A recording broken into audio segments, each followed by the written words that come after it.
Black community. The voice of the Black community. Get us with an antenna on WBQP 12.1. Crystal clear. The station that cares. Go to Play Store and download the WBQP app on your phone, tablet, or watch. The voice of the Black community. WBQP TV streaming on Apple TV, Fire TV, Roku TV, and other streaming devices. You can get WBQP by downloading the phone app or typing RDO.2 WBQP in your browser. WBQP. You can find us on your favorite platforms. We are on Facebook, YouTube, Twitter, Instagram, the voice of the Black community. To watch WBQP on your computer, go to WBQPTV.com or go to Google and type in WBQP, the voice of the Black community. Get WBQP radio on your phone, Alexa, or CarPlay. Your community station, wherever you go. Alexa, enable the WBQP skill and play WBQP Pensacola. Listen to WBQP radio in your car on CarPlay or Android Auto while you're on the go. Now it's Wednesday, Hump Day. Have a wonderful Wednesday with Morning with Vernon. It's time for Mornings with Vernon. Yeah. Yeah. Get up now. Come on now. Get up. For Mornings with Vernon. Get up now. Let's go. Get up now. Turn it up now. 1, 2, 3. Let's get it out. Start your day with Mornings with Vernon on WBQP, Monday through Friday from 6:30 to 9 a.m. Watch on Channel 12 and listen on WBQP Radio on your phone, Alexa, or CarPlay. WBQP is your information station. Good morning to my Facebook friends, Lois Bless Pruitt, Janice Womack Ewing, Alan Young, Jeannie Costin, and everybody else this morning. Let's get to work. It's Wednesday, Hump Day. Have a wonderful Wednesday with Morning with Vernon. It's time for Mornings with Vernon. Yeah. Yeah. Get up now. Come on now. Get up. For Mornings with Vernon. Get up now. Let's go. Get up now. Turn it up now. 1, 2, 3. Let's get it out. All right, Morning with Vernon. Good morning with Vernon. Good morning, Lois. How you doing this morning? Happy Wisdom Wednesday to you, sugar. Yeah, coffee time. Coffee time. Coffee with Vernon. All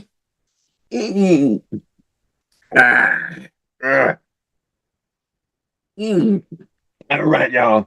All righty. Morning. It's Hump Day, y'all. Wednesday. It is Wednesday, July the 8th, y'all. Wednesday, July the 8th. Yeah, what can we say? This month is off to a racing start this morning, y'all. Yes, sir. Yes, sir. Everybody know how to get everybody, I'm assuming, this morning. But it is Wednesday, y'all. Let's see, can we find a good Wednesday. Hump Day? Yeah. Hump Day. Have a wonderful Wednesday with Morning with Vernon. Yeah, Hump Day. Let's start the day off with a prayer, okay? If you don't mind, we're gonna start off of the day with a prayer with Dr. Gatson this morning. Dr. Gatson, will you lead us in prayer this morning, sir? Can you do that for us this morning? I would appreciate it, okay? Thank you, Father sir. God, we lift our eyes up unto the hills from whence cometh your help, knowing that your help cometh from above. And so, dear God, we come to petition you this morning and to seek you out for the blessings of life. Not only for this morning, but for this afternoon and for the last watch of the day.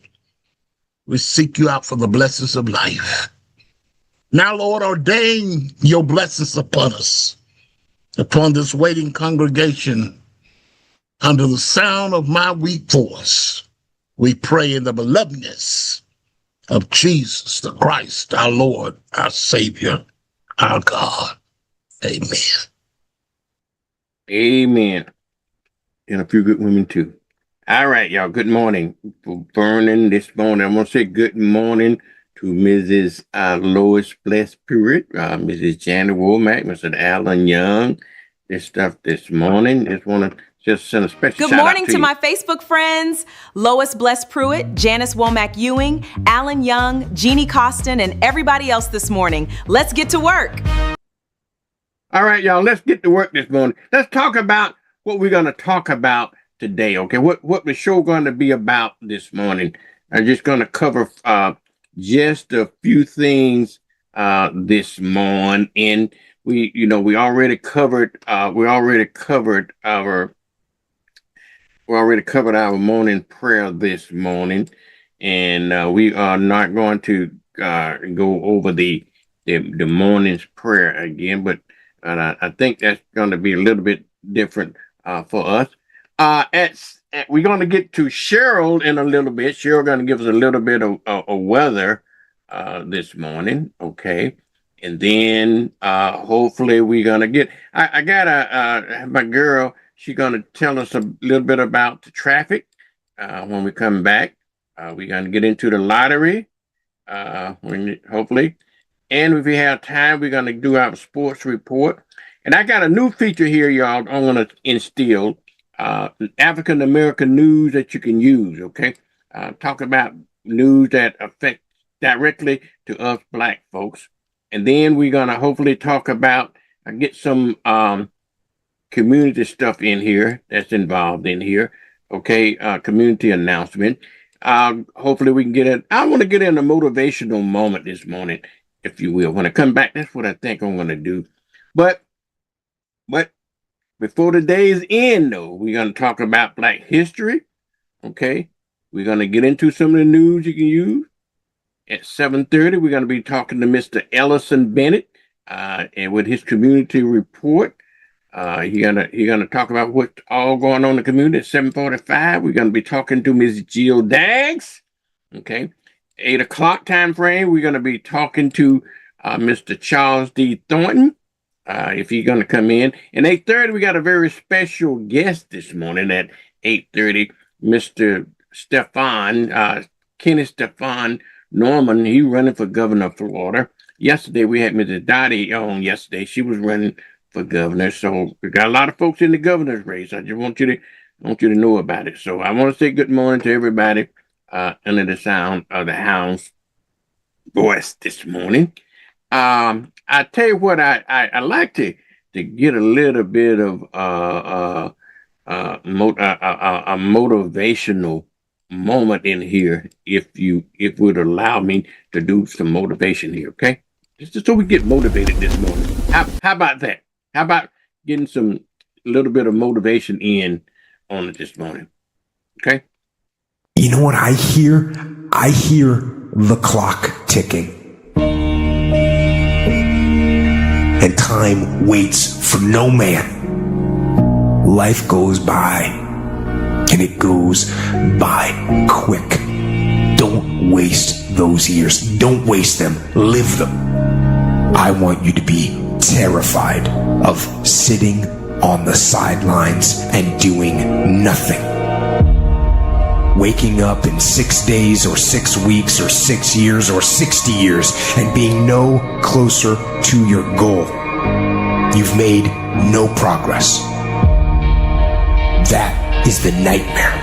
That is what you really need to be afraid of, being stagnant. So, get up and go. That idea isn't going to execute itself. That book isn't going to write itself. Those weights out in the gym, they aren't going to move themselves. You have to do it, and you have to do it now. Don't wait anymore. Don't think anymore. Don't plan anymore. Don't contemplate anymore. Don't make any more excuses or justifications. Don't rationalize anything else. No. Take the risk. Take the gamble. Take the first step. Take action now. No complacency. No backing off. No slack whatsoever. No more dreaming. Dreaming is over. I need specifics. What are you doing on Monday? What are you doing on Tuesday? What are you doing on Wednesday? You need to be very specific. It's time to put your pieces together of your puzzle. You need to be in a big damn hurry. Time is running out on you. There's 86,400 seconds in a day. The separator between me and you and people that win and lose is what we do with those seconds. And you're too slow. You're too casual. You think too much. You need to get in a hurry because there's an end to your life and it's coming sooner than you think. It goes by in a flicker and at some point it's going to be over. And we want to make a conscious, deliberate, determined effort to start living life with a sense of urgency and using what we've got, using ourselves up, sharing what we brought into the universe to share. Because if we don't, nobody else will. Stop wasting valuable time. If we begin to live our lives as if each day were our last, our lives will take on a whole new meaning. When you die, when life is over for you, I don't want you to have one idea left in you. I don't want one dream left in you. When you die, I want you to go for broke. Every CD that you were supposed to do, every book you were supposed to write, I want you to get everything out your system. We get one shot at this gig right here, life. So do not wait. Go forward. No more waiting for the perfect moment, and no more indecision, and no more lies. Take the action. Get out of bed. Get your feet on the ground. Step forward. Give every day everything you've got. Every ounce of energy, every bead of sweat, every drop of blood until your last breath. And don't let another day slip by.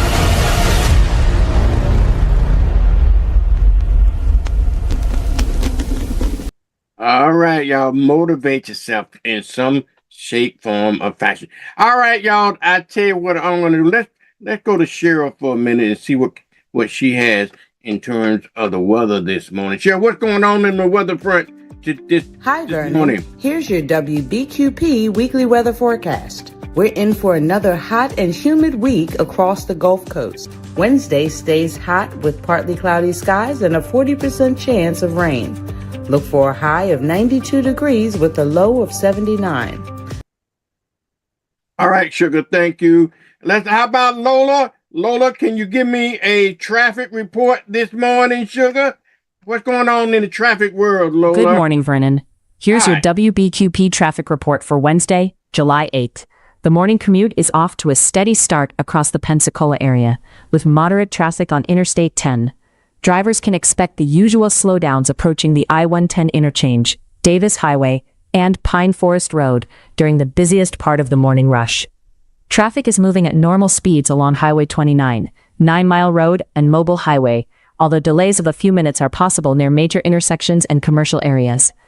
Davis Highway remains busy around the University Town Plaza and the Medical District, so plan a little extra travel time if you're heading that way. If you're traveling across the Pensacola Bay Bridge toward Gulf Breeze or Pensacola Beach, traffic is flowing smoothly this morning, with only light congestion near the bridge approaches. Downtown Pensacola is experiencing its typical weekday traffic, especially around Halifax Street, Garden Street, and Government Street. Be alert for pedestrians, cyclists, and delivery vehicles throughout the downtown business district. Weather conditions are warm and humid, with a chance of scattered afternoon thunderstorms. If showers develop later today, slow down on wet roads, increase your following distance, and use your headlights when visibility is reduced.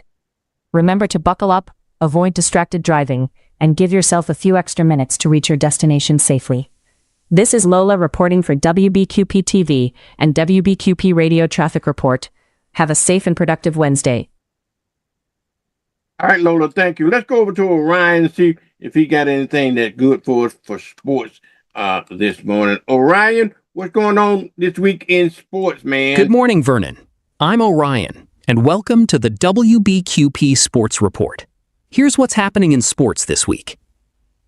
The sports world continues to focus on the 2026 FIFA World Cup as the tournament moves into the knockout stage. The round of 16 is underway, with powerhouse nations battling for a place in the quarterfinals.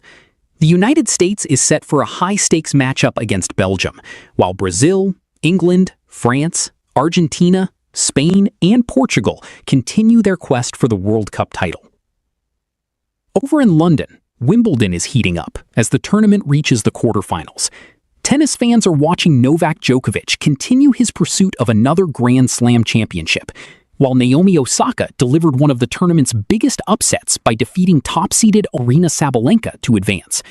Defending champion Jannik Sinner and Coco Gauff remain among the players to watch this week. On the baseball diamond, Major League Baseball enters an important stretch before next week's All-Star festivities. Teams across both leagues are looking to build momentum as the race for division titles continues through the summer. In the WNBA, the regular season continues with several key matchups after the New York Liberty captured the 2026 Commissioner's Cup Championship. Teams are now turning their attention back to the race for playoff positioning. Locally, Pensacola sports fans can continue supporting the Pensacola Blue Wahoos as they battle through the minor league baseball season. The Pensacola Ice Flyers continue preparing for the upcoming hockey season, while the UWF Argonauts are gearing up for fall sports and football camp later this summer. And finally, this is also a busy week for motorsports, cycling, and golf, with the Tour de France continuing across France and racing fans following another exciting weekend of competition. That's your WBQP Sports Report for the week of July 6th. I'm Orion. Thank you for watching WBQP TV, the voice of the Black community. Have a great week, and we'll see you next time on WBQP Sports. Over to you, Vernon. Thank you, Ryan. I need to go over to Naomi, y'all. Naomi, you're going to give us some brief stuff on news you can use in the Black community, y'all. And also, I got a little more detailed report as well, some stuff that happening in Black America. Naomi, can you tell me what's happening on the news Good scene? morning, Vernon. This is Naomi with your WBQP African American News, bringing you the stories making an impact across Black America this week.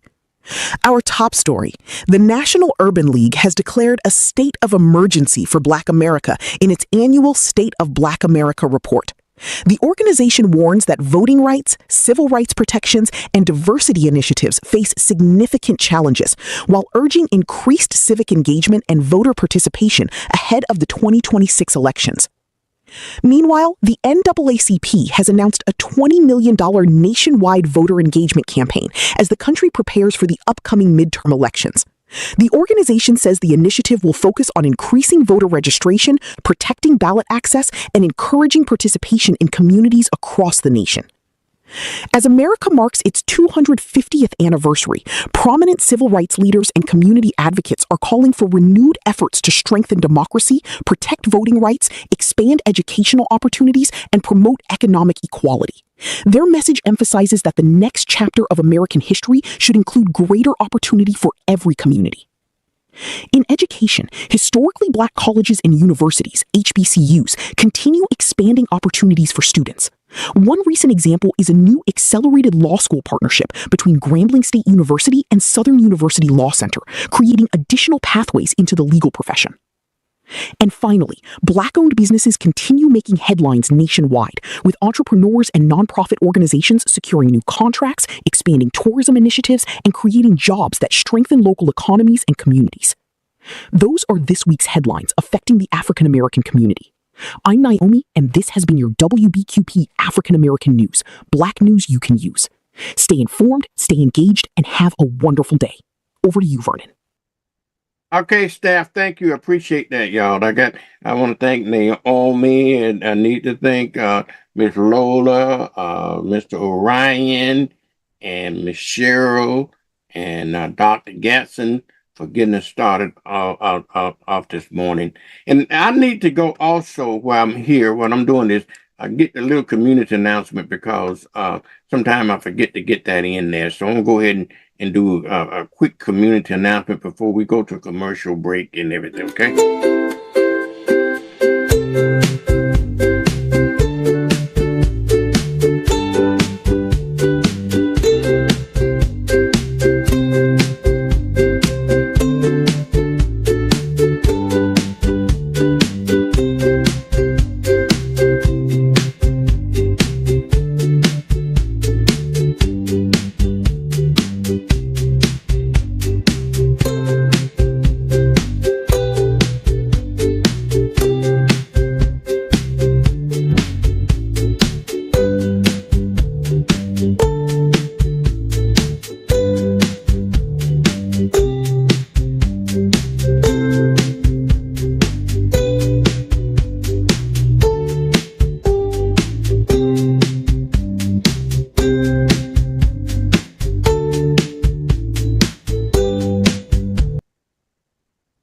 right, y'all. Before I go to commercial break, when we come back, we're gonna talk about some headline news and also some news you can use.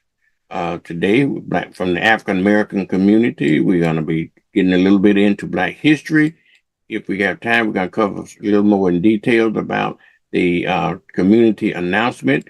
At 7:30, we're gonna have Mr. Ellison Bennett coming on with his community report on his community news. And at 7:45, we're going to have Miss Jill Daggs coming on. And hopefully, if quick doesn't arrive, we got the other side with Charles Thorne. He would join me around the 8 o'clock time frame. And at 8:30, we're going to have a very special guest, Mr. Kenny Stefan Norman for governor. You're going to know a little more about these folks. But anyway, just tell everybody every Monday through Friday at 6:30 right here on WBQP TV, WBQP Radio, running in the zone. So y'all stay tuned. We'll be right back after these commercial messages. It's time for Mornings with Vernon. Yeah. Yeah. Get up now. Come on now. Get up. For Mornings with Vernon. Get up now. Let's go. Get up now. Turn it up now. 1, 2, 3. Let's get it out. Navigating heart care can be challenging. Baptist makes it better with the latest treatments and innovations and the area's largest, most experienced heart team ready to create a care plan just for you. All when you need us most. Let Baptist make it better. Baptist Healthcare. I remember these. Will I have the money to send my kid to college? Well, that's specific. How long has that been there? 7-letter word for a bank that helps you reach your goals. Synovus. Order for Synovus? Thank you. Are you Synovus? Yes. Are you gonna ask or should I? A solid financial future doesn't happen by chance. Let's talk about your potential today. Vernon Sugar, it's Wednesday. Don't forget to check those lotto tickets from last night. I know you are lucky because you won me. Vernon, it's Wednesday. You better check your lotto tickets. Hope you win. Vernon, it's Wednesday. You better check your lotto tickets. Hope you win. Hope you win.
Don't forget about me.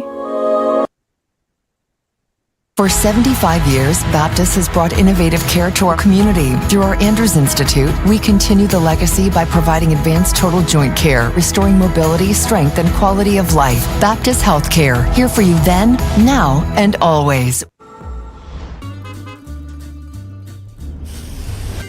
Why wait? With Penn Air's fast approvals and low rates, getting a car loan is easier than ever. Penn Air Credit Union. Join us. Choosing the right school is one of the most important decisions you'll make for your child. At Jacqueline Harris Preparatory Academy, we provide a safe, supporting environment where students grow academically and personally. With strong core instruction and unique programs, students gain confidence, creativity, and real-world skills. At JHPA, we live by our motto, enter to learn, depart to serve. Enroll today and prepare your child to soar. Keep growing. Remember where you came from. It's the foundation of who you are. Show up for others. That's been our approach at Penn Air for 90 years. Penn Air Credit Union, 90 years strong.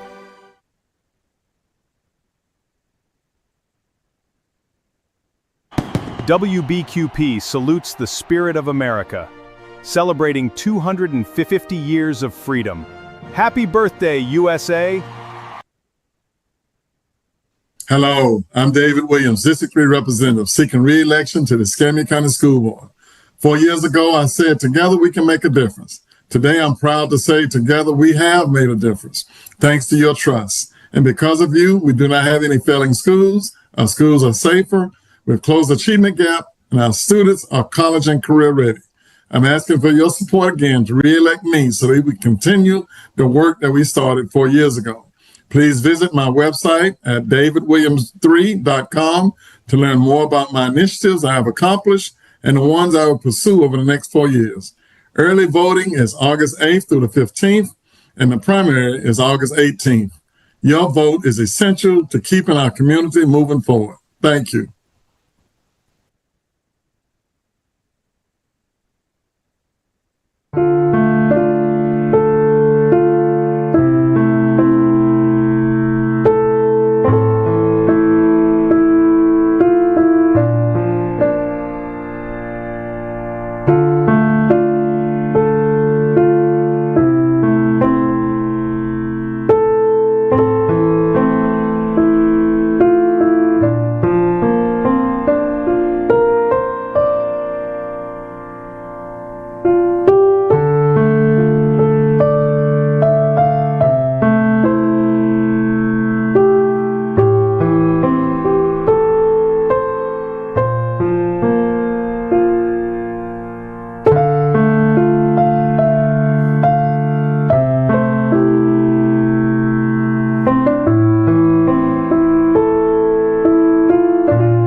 This is Prayer Perspectives by J.O. Gatson on your WBQP. This is J.O. Gatson on this Wednesday.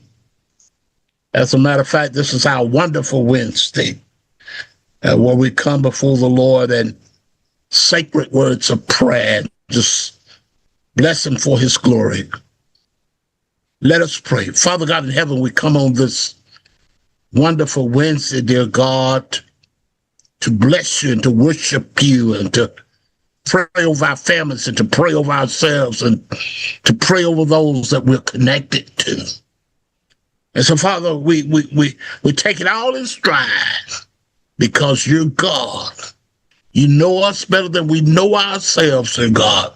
So we're claiming this wonderful Wednesday to your glory and honor for the edification of your people. In Jesus' name we pray. Amen.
Hi, Vernon. Here's your WBQP weekly weather forecast. We're in for another hot and humid week across the Gulf Coast. Wednesday stays hot with partly cloudy skies and a 40% chance of rain. Look for a high of 92 degrees with a low of 79. Thursday continues the summer pattern with a high of 93 degrees, a low of 80, and another 40% chance of scattered showers. And we wrap up the week on Friday with highs near 92 degrees, overnight lows around 80, and a 40% chance of rain. Overall, expect hot afternoons, warm nights, and daily opportunities for passing showers. This is Cheryl Mulrain, and that's your weekly weather forecast on WBQP TV. Soul, jazz, blues, and R&B, celebrating black music history. All month long, sing along. June is Black Music. WBQP celebrates the artists, the legends, and the sound of a generation. Join us all June long for Black Music Month, where the music never stops. Hello, I'm Dr. Isaac Williams, and I'm running for School Board District 3. Our community is asking for change, and I agree. District 3 deserves change. District 3 deserves a representative who will listen, communicate, and stay connected to the community. Our students need every opportunity to succeed. Our teachers need support, and our community and parents need a voice. I've spent my time as a servant leader in the Marine Corps, as a pastor, as a community activist, and I'm prepared now to serve District 3 on day one. And I will be honored to earn your support and your vote on August 18th. God bless you. God keep you.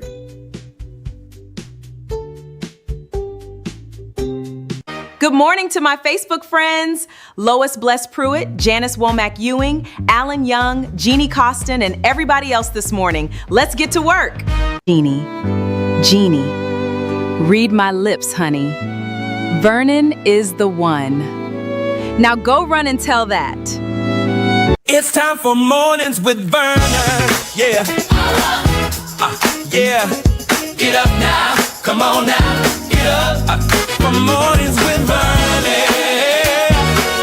Get up now. Let's go. Get up now. Turn it up now. 1, 2, 3. Let's get it out. All right, y'all. Good morning. Vernon is the one, right?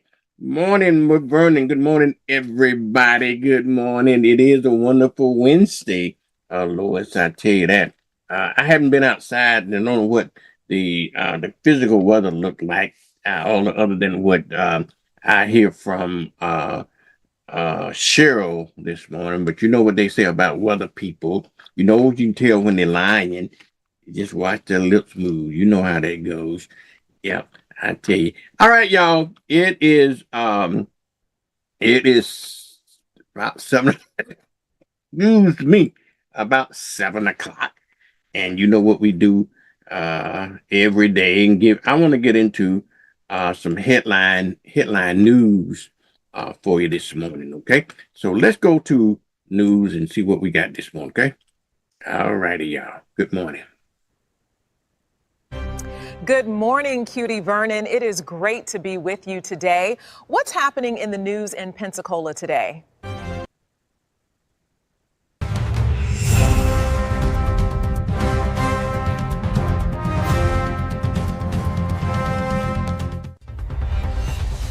Live from the WBQP News Desk, this is your headline news summary. Now here is Vernon Watson with his version of today's headlines. All right, y'all, let's go to my version of the headlines this morning, if you will, okay? All right, just to tell you,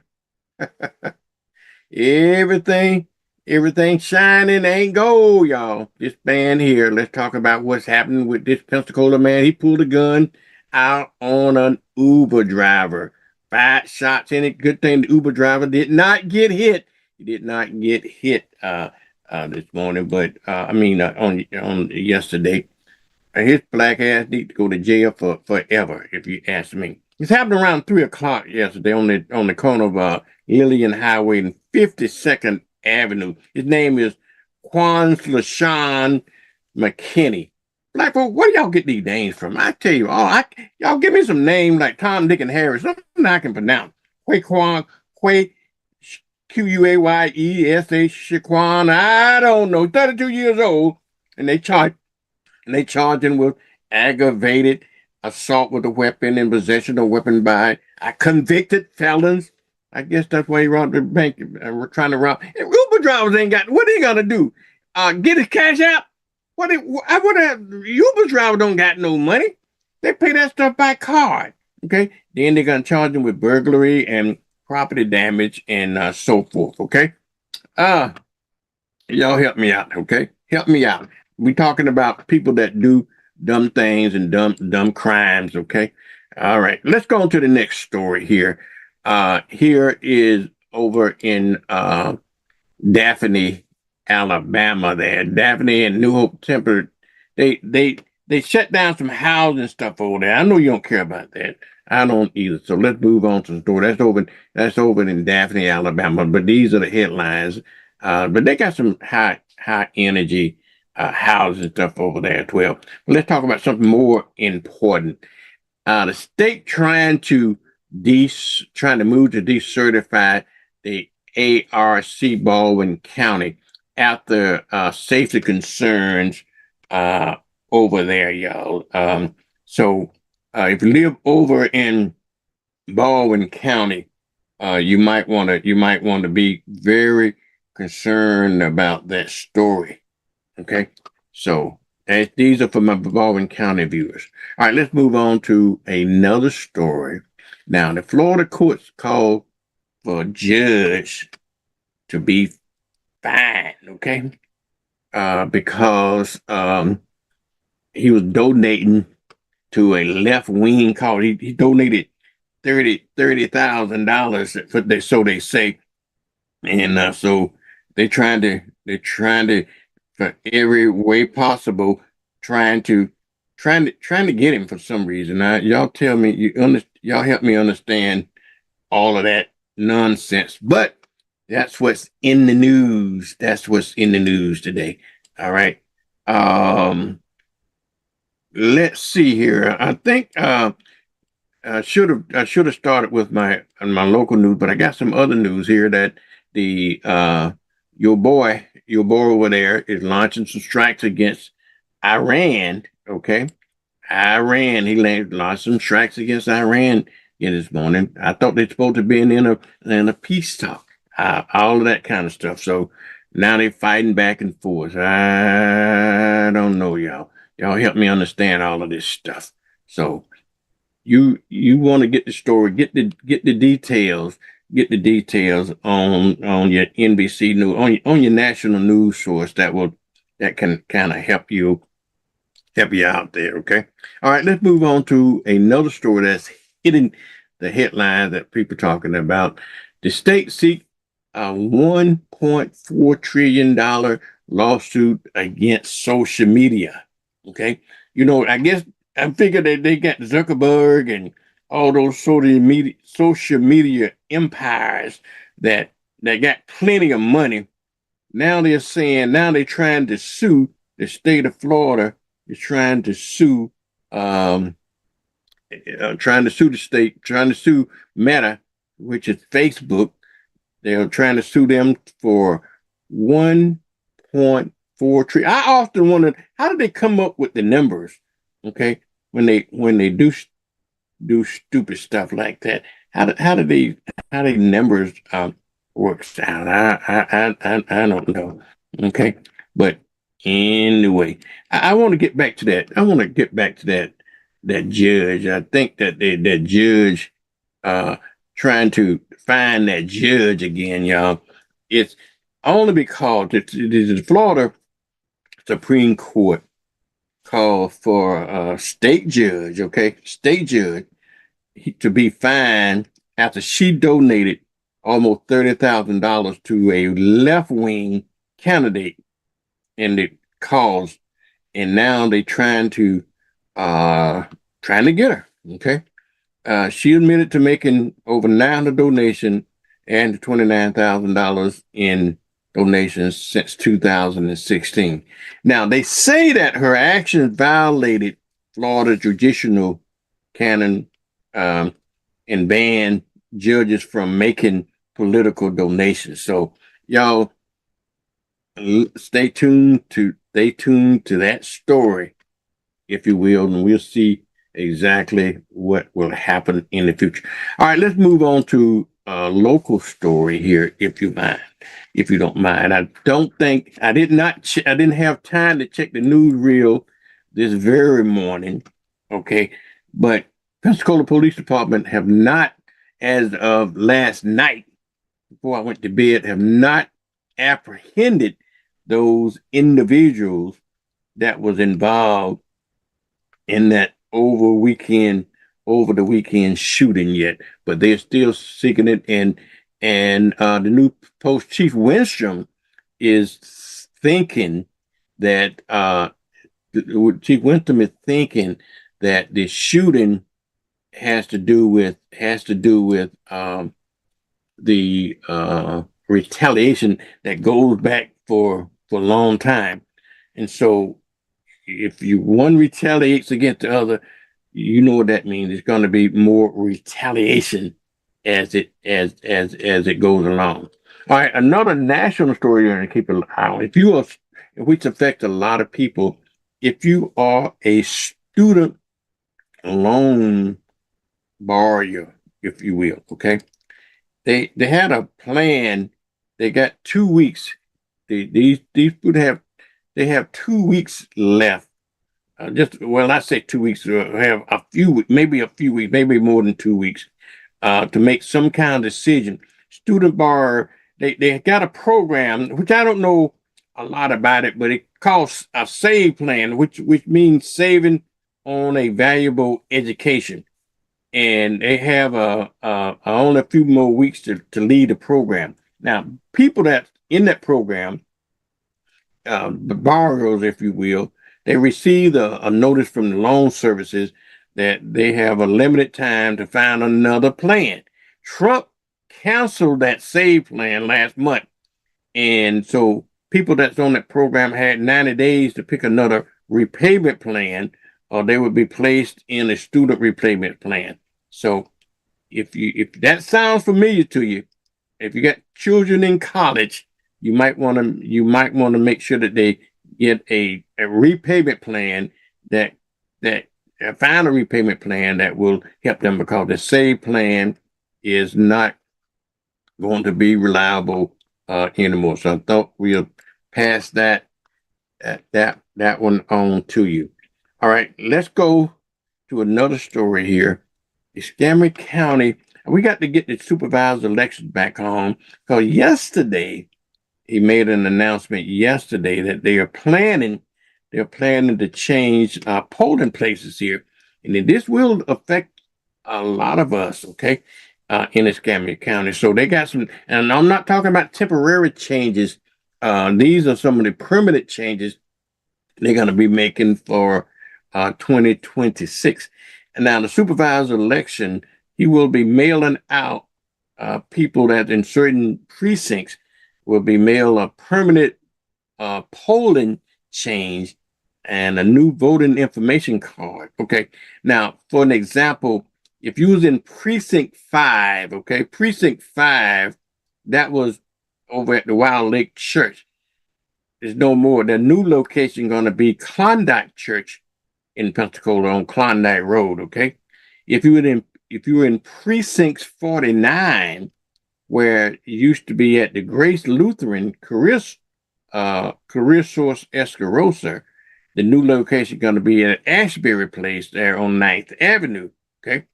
So to make note of that, if you're in precinct 77, which used to be at the Pensacola State College in Warrenton, the new location going to be at the Lexington Terrace Community Center, located at 700 South Old Quarry Road. And if you're in precinct 98, the old location was at St. John Divine Church. The new location going to be at Bethel AME Church there on 511 Woodland Drive. And if you're in precinct 101, which formerly was at the Plainview Baptist Church. The new location going to be at the Haggai Temple, 809 Mile Road. And if you are in precinct 106, they're going to move it from the Grace Lutheran Career Resource Center, Escarosa, to the Holy Episcopal Church, located at 7979 North Avenue. Okay.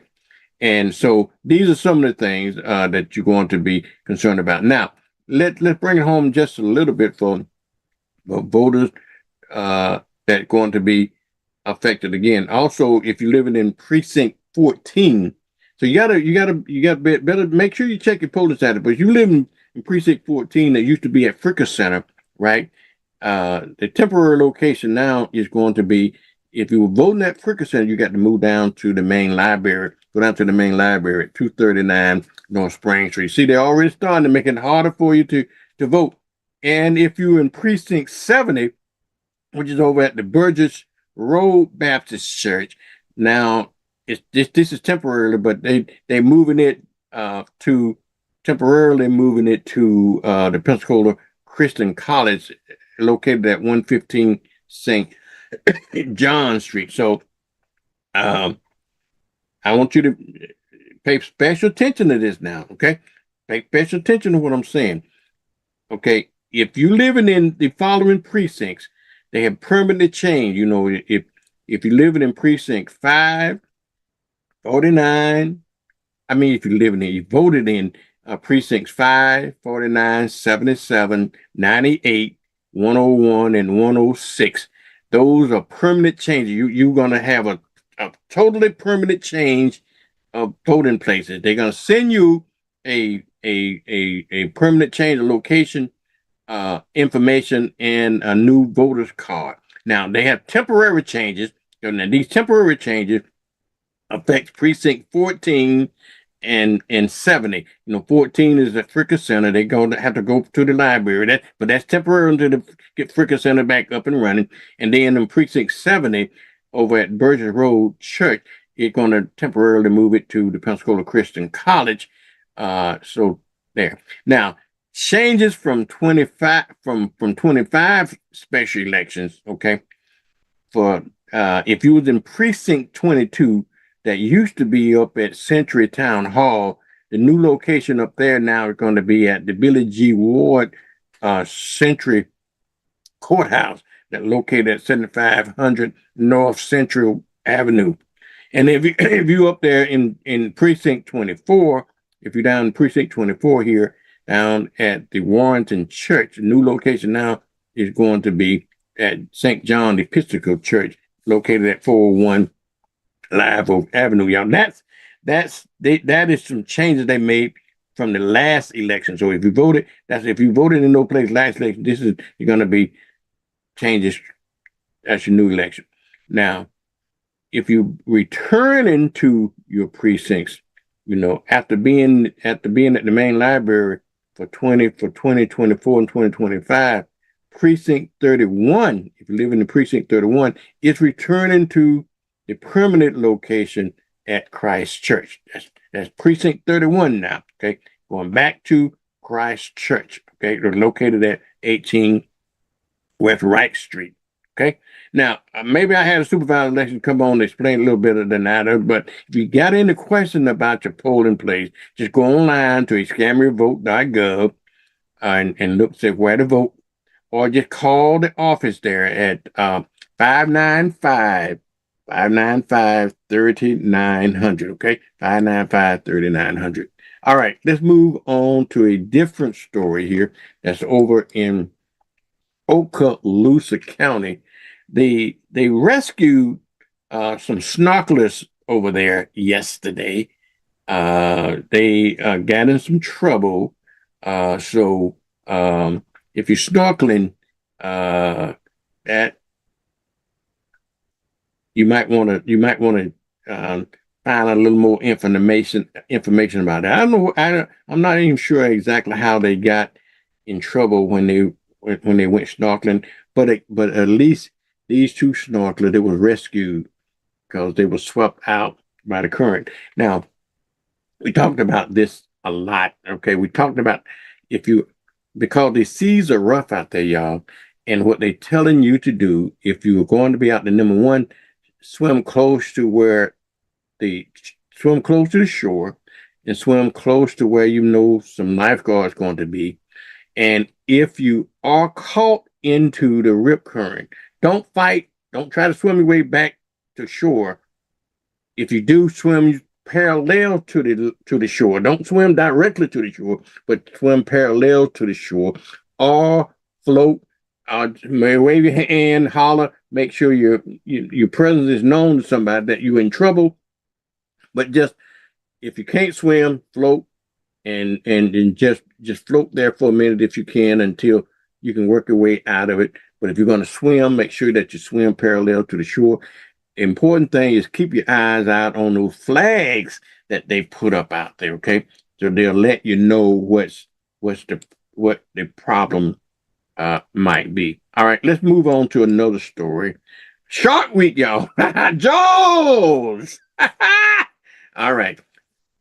In celebration of Shark Week, Gulf Area over in Fort Walton Beach, they're gonna highlight the role of the shark. We got some, I don't know how many species of sharks out there, but they ain't all like Jaws, but some of them are good for the ecosystem, and that is what they are featuring at the Gulf area. Okay, now story that you all might be interested in. Lord have mercy, y'all. Our former governor candidate, Andrew Gillum, which is the former mayor of Tallahassee, and he almost was our governor. Almost he didn't win governorship for the lack of 30,000 votes. Had 30,000 more people, 31,000 or 31,001 person had came out to vote in 2018. Maybe we wouldn't have had book banning. Maybe this man wouldn't have been on drugs. I don't know, but he got in trouble after he lost the race in 2018, and but he made the news cycle sometime thereafter down in Miami for drugs and with his. They say that he had a male friend, so I didn't know the boy swing that way, but I guess he does. But anyhow, he was arrested, y'all. He was arrested in Daphne, Alabama, okay, on drug charges the other day. Andrew Gillum, 46 years old, y'all. Now, he rose to national prominence as the Democratic nominee for governor here in 2018 and barely missed it. Last Thursday, y'all, he was stopped on a routine traffic stop in Daphne, Alabama, and he was pulled over, and the cops say that they saw a ceramic crack pipe sitting between the seat, which triggered a search of the car, okay? Automatic search of the car. And so what they say that when they found some paraphernalia, a glass pipe, a glass pipe in the console, and some illegal drugs in the car, and then he got arrested. Okay, he got arrested. Like I said, I think it was in 2020, back down in Miami. He was found passed out in a Miami hotel room with a male escort who was suffering from a suspected drug overdose. And then also in 2022, he was indicted on federal charges relating to wire fraud and conspiracy. A 2023 trial on those charges ended up in a hung jury. So, boy, you got a target on your back. Y'all, it's bad enough to be profiled, but y'all have to remember what grandmama taught us. We got to be twice as good and twice as better than everybody else to get normal. So you just cannot be normal being black. You got to be super normal to be black. So you're gonna have to be, in other words, you're gonna have to be super good as well. Okay, you're gonna have to be super good. All right, let's move on to another story over in Navarre Beach there.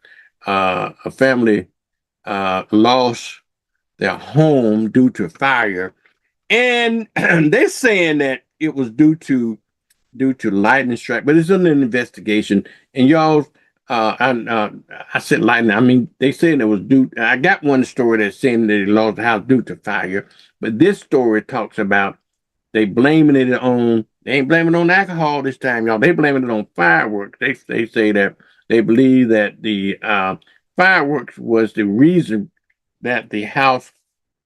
That they believe that was the reason for the house caught on fire. So again, fire safety. I preach this to. I can't preach no more. Okay, I'm telling you, be careful about fireworks. Make sure you got smoke detectors and everything. All right, let me move on to story because I got Mr. Community. He's going to be calling in just a few minutes. A woman was charged with neglecting her children after narcotics search at her home in Fort Walton Beach. Y'all need to read about this story. She should have her children taken away from her if that's the case. All right. Fireworks. Again, a fireworks dispute at the Russell Harbor during the Milton River Fest, and which the police was called. That's over in Santa Rosa County. Y'all read about that story as well. I got to move on. This third story here, 11-year-old boy, and this is an alligator, third alligator attack in 3 days around the state of Florida. This time, an 11-year-old boy. Okay, excuse me, please. An 11-year-old boy was attacked and got his hand bitten off by an alligator.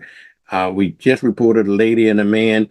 Lady was attacked by an alligator. We reported in them stupid story, a couple sitting in the damn river trying to feed the alligator by hand. You know, sometimes we ask for trouble. But anyhow, let me move on. This is another house fire that I was telling you about. I should have had this story back to back, but I'm not that organized, so it is what it is. But anyhow, Pensacola fire,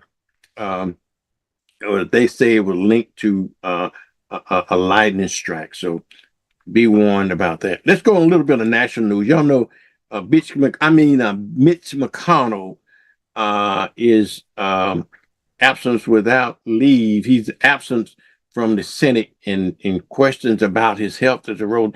You know, I don't understand. I think this is his last term, so forth. I think we need some House and Senate reform. I think when these people get a certain age, no disrespect to age, because I'm up there myself, but come on now. Come on. You know, they sit there and die in office and let's put an age limit on how long you can serve, okay? At what age? And let's get some fresh ideas in that. The problem that we have in America, you know, Mitch McConnell been there 100 years and all these other folks been there 100 years, and they just, I think it's time for now that we need to start looking at putting some age limits on. That's just me, y'all. Here we go again, y'all. Here we go again. Another ICE agent illegally shot an immigrant who he said trying to ram him. That was out in Texas. Let me tell you, I don't believe that for 1 minute. I believe that the man was trying to get the hell out of Dodge, and they want a reason to start shooting. Okay, and what he's trying to do. But anyhow, that's my version of the news. So accept for what it is. This guy here, I don't know where you need to drop the hell out. Okay, I tell you. And boy, I never liked this kind of say anyway. That's just me. He looked like a Proud Boy. He had a Nazi symbol that he covered up anyway. He got trouble with women. He beating and raping women. We already got an alleged rapist in the White House now. We don't need anybody. We don't need to add to that pile. Democrats, get your act together and find somebody that we can depend on. Somebody that look nice. Look at it. Scruffy beard. Look like he's a logger and everything. What happened to civility in politics anymore? Let me move on. Another K9 was taken down, and you know, of course, they say a multi-agency possession of these canine Santes, they call them. Okay, that's a dog officer. They get the same respect as a human officer, and so they have a multi-agency honor for canine Santes.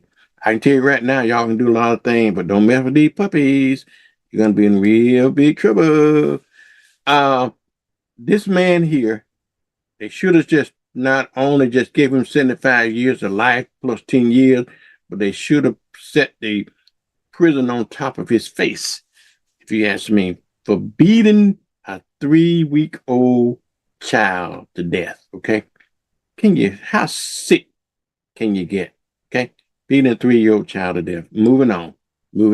Here's another story you've been talking about here in the school, where this doctor over in Gulf Breeze was giving his wife some plastic surgery or whatever you want to call it, and she died. And now they're blaming him for his death. And it's been an argument over whether or not they are going to allow this medical examiner to testify, because she doesn't have certain expertise in certain area there. But apparently the judge now has ruled that the medical examiner can testify. Okay, I hope she don't test a lie, but hopefully that she's going to be able to testify, but she cannot testify to the subject matter she has no expertise in, but she still will be able to testify. So his lawyer was unsuccessful for not getting him to testify. Okay. All right. Got mail? All right. If you don't, you better get stamps is going up, y'all. Stamps is going up. Effective July the 13th. All these stamps are going up. So you better stock up on your forever stamps right now. I think stamps are going up to what? 87 cents. I'm not sure exactly what the cost of these stamps. I think they're 78 cents right now. I remember when stamps, y'all don't laugh at my age, but I remember when stamps were 3 cents. Okay, 3 cent stamps. But now they're 78 cents. They're gonna go from 78 cents to 82 cents. That's a 4 cents increase. They're gonna take effect on July 12th. And I guess on July 13th, you don't have I don't understand how they're gonna be able to tell the difference between, I guess you're just going forward. If you got a forever stamp, if you bought it back then, okay, I get it. Okay, I get it. If you bought a forever stamp 10 years ago, it's still good forever. Okay, so anything after July 12th you buy, you just have to pay more for it. And so you ask yourself, how do you measure how much stamps you can use? Well, the rule is that that you use a 70-cent stamp on a letter. That's kind of 1 ounce. But anything, if you got an international postcard, that's going to go up. And if you got, you're going to go up proportionately. Okay, proportionately, it will go up as well. All right. Also, before I get to Mr. Ellison Bennett, so go ahead and go out and get your stamps right now. Okay. Now, another thing I want to tell you about, Walmart and Sam Clubs and all those folks are dropping their prices now. Your boy is trying to claim credit for all of that as well, because Walmart and Sam Club and Target and all those kind of folks trying to drop their prices a little bit this summer to help relieve the economy. All right, it's 7:30. I'm gonna have to go to Mr. Ellison Bennett in just a few minutes, but when I come back after talking to Ellison, I don't know when I get a chance to get my news in, but I want to talk about some black news that people are talking about around the country, y'all. So keep that in mind. With George Johnson, y'all remember George Johnson? He's the Johnson hair product man. He died. He died at the age of 99. That's in black news. NAACP announcing its largest ever midterm spending for the election. Well, we need to, because it's going to be really urgent that we do that. There's still questions remaining about the little 1-year-old boy that got shot in Mississippi at Walmart. So, you know, these are black headlines that you need to keep in mind. Also, a judge ordered Trump to reinstall all of those signs and exhibits at the National Mall that you don't hear about. Now, you hear about when he's trying to get rid of them, but you don't hear about when the judges make him reinstate them. That's in black news. And also, Florida, black news, a black-owned brewery is opening in Florida for the first time. So you need to check that out as well. And they got a study also on cancer rates, y'all. Cancer rate, why do we get the back end of everything, okay? Even though cancer rate has gone down over the years, over 30 years, but it's clearly saying that the black folks and minorities still get the worst end of the stick. Read about that in your black news. Coco Gauff is another story that you need to read about, because she added another milestone to her historic rise over in Wilmington, okay, as well. And the other story about Kamala Anthony, his legal team is now trying to get that judge recused because they want to appeal and they want to get a new trial for him as well. Now, another story that's trending that you're going to probably hear about or read about, if you did not read about, is a guy by the name of Nolan Wells. He's an 18-year-old boy over in Mississippi that went out with a group of white boys to some island, but he didn't come back. They found his body, and now that's being investigated. And if nothing else, again, read your stuff about Andrew Gillum and his troubles there and everything. All right, but now it's time for community news with Mr. Ellison Bennett. Ellison, are you there? Let me see if I can hook you up. We gotta have to get your phone so we can get Zoom calls. Sometime other phone, you don't try to act right. Make sure you speak directly to the phone. Don't put on speakerphone, okay? Okay, all right, okay. All right. Go ahead. Hello? Okay, go ahead. Okay, buddy, can you hear me? I can hear you.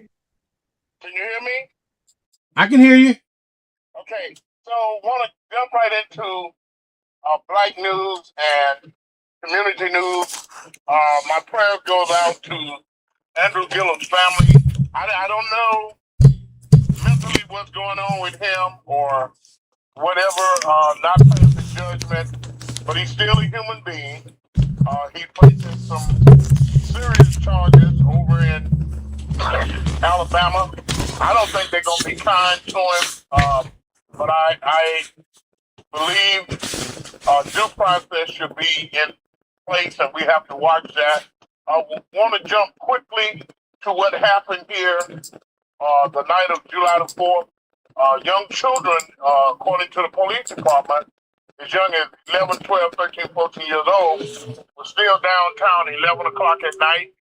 Parents going to have to do better. They might not want to hear that, but we have to keep our children of young age out of harm's way. 6 people shot, 1 dead.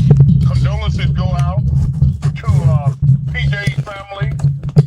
And I want to ask the question of Black America this. Why is it that we hate each other so bad that we can justify taking a person's life? And when you do that, you never can go back to that person who's dead and apologize to him or her for your behavior. If we knew our history, I'm talking about this Generation X, we would not be treating each other the way we do. There's young people cursing around, elderly people 80, 90 years old, no respect shown.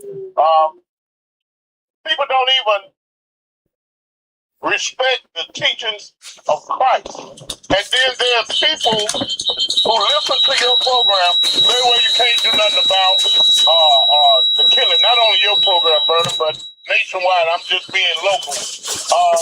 I refuse to throw up my hands. I will continue to pray. And I will say this. shooters, I hope they're listening, the parents of the shooters, the friends of the shooters, this insane genocide that's been happening not only in Escambia County, I get that. People tell me, well, what about Detroit, Philly, and Miami, and Orlando? Listen, 225 young black men in the last 11 years, right here in Escambia County, between the age of 13 and 26, have killed each other. Where are the fraternities? Where are the groups that's preaching the gospel of Christ? Every citizen of Escambia County should be outraged that this nonsense of shooting is continuing to go on. We remember 2 years ago at a Little League football game on W Street, guys go and kill a guy right in front of the concession stand. These young children are seeing this. At a high school football game at Booker T. Washington High School a couple of years ago, shooting occurred. And I can go on and on and on. I have prayed with these mothers and cried with these mothers because I see the pain that they are having to endure because someone made a decision, money or drugs or dislike was more important than a human life.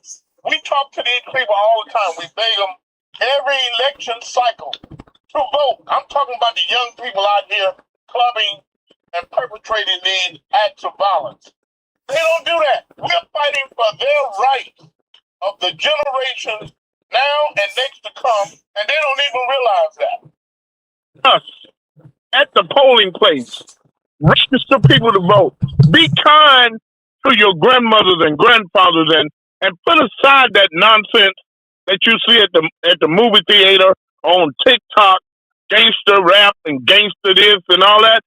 That is a movie. That is entertainment. That is not really reality. You do not have to disrespect another human being. That is by choice.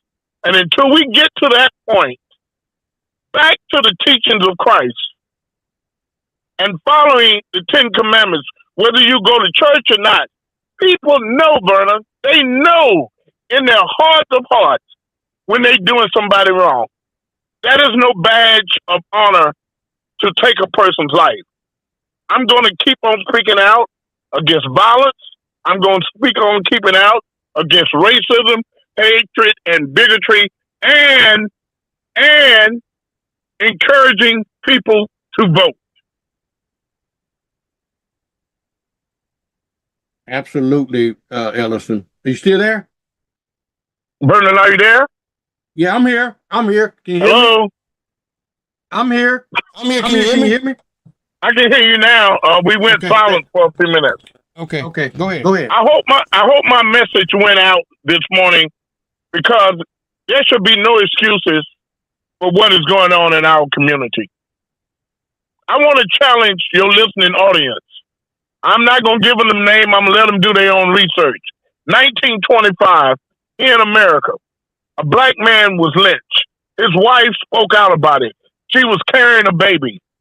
The Klanman hung her and then cut open her stomach and set her on fire. That happened right here in these states because of the hate for black people that's been going on for years.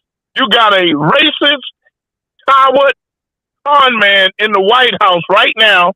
He was telling all of you all that the war is over. They have obliterated Iran. I have been saying for months, the war is not going to be over until Iran say so. That is fact. Look, they're supposed to be at a ceasefire. He's over there talking about a peace agreement. How can you one day and talk about peace and the next day you bumming somebody? And here's his supporters saying, oh, that was in retaliation for what Iran did. All of that is crap. Let me hear Trump speak out against the modern day Klansmen. Yes, I'm saying the white nationalists that marched down the street of Washington, D.C. while you celebrating this country.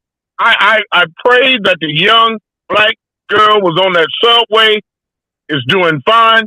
But just think of the mental anguish she had to endure with all those cowards standing around her. They wouldn't have confronted the Nation of Islam. They wouldn't have confronted Black Panthers.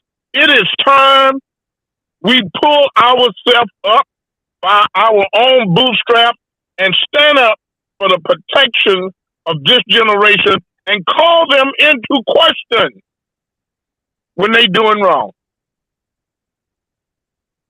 Yeah, You're absolutely right. Ellison. And you have a blessed day. Again, encouraging people. We need everybody of voting age. Get registered and go to the polls. Vernon, thank you for these airways because we're trying to save a generation of people. All right, man. Thank you so much, Ellison. I appreciate it. You got anything else before you go? No, just have a blessed day. All righty now. Thank you so much. All right. All right. That's Mr. Ellison Bennett, y'all. It's 7:45, and I'm trying to get my friend Miss Jill Daggs in just a little bit, y'all. I hadn't talked to her this morning. She's usually come in with her Okaloosa report this morning, so she'll be popping in here in just a few minutes with the inside Okaloosa, if you will. Jill, let me see if I can get Ellison out of here and see if I can find Miss Jill this morning, and I think she is, and I'm going to go ahead and play her intro and so you can get her in because she's going to be reporting inside Okaloosa and what's around Santa Rosa as well. Stay tuned, y'all. Stand by.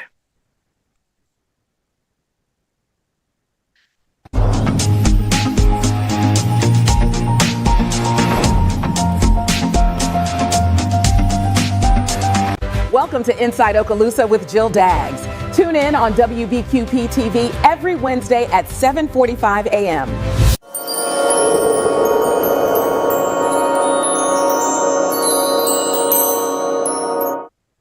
Good morning, Miss Jill Daggs from Okaloosa County. How are you, sugar? Hold on, let me you got to put your mic on, baby. Yeah, I was on mute. You on mute. How you doing this morning? You looking gorgeous this morning. You dressing up for me like that? You made her. Vernon, it's Wednesday. This is Vernon's day. Hey, that's what I'm talking about. How you doing this morning? I'm doing okay. You know, there's a lot going on. There's just so much. Sometimes you just have to take a deep breath. Mm-hmm. Say, you know what? It's gonna be okay. It'll be okay. A lot of stuff family-wise, a lot of stuff political-wise, a lot of stuff community-wise. And we just had the 4th of July. So 250 years. Yeah. Yeah. But how was your weekend? Did you have a pretty good weekend? I did. I did a lot of stuff around the house and a lot of work. You know, we have the 43rd annual conference coming up for the Democratic Black Caucus of Florida, and where we normally have literally months, 9-10 months to set this up. This year we had 3.5, 4 weeks. And so it has been nonstop, sleepless nights. But excited for that. And I actually did this year see the fireworks in Crestview.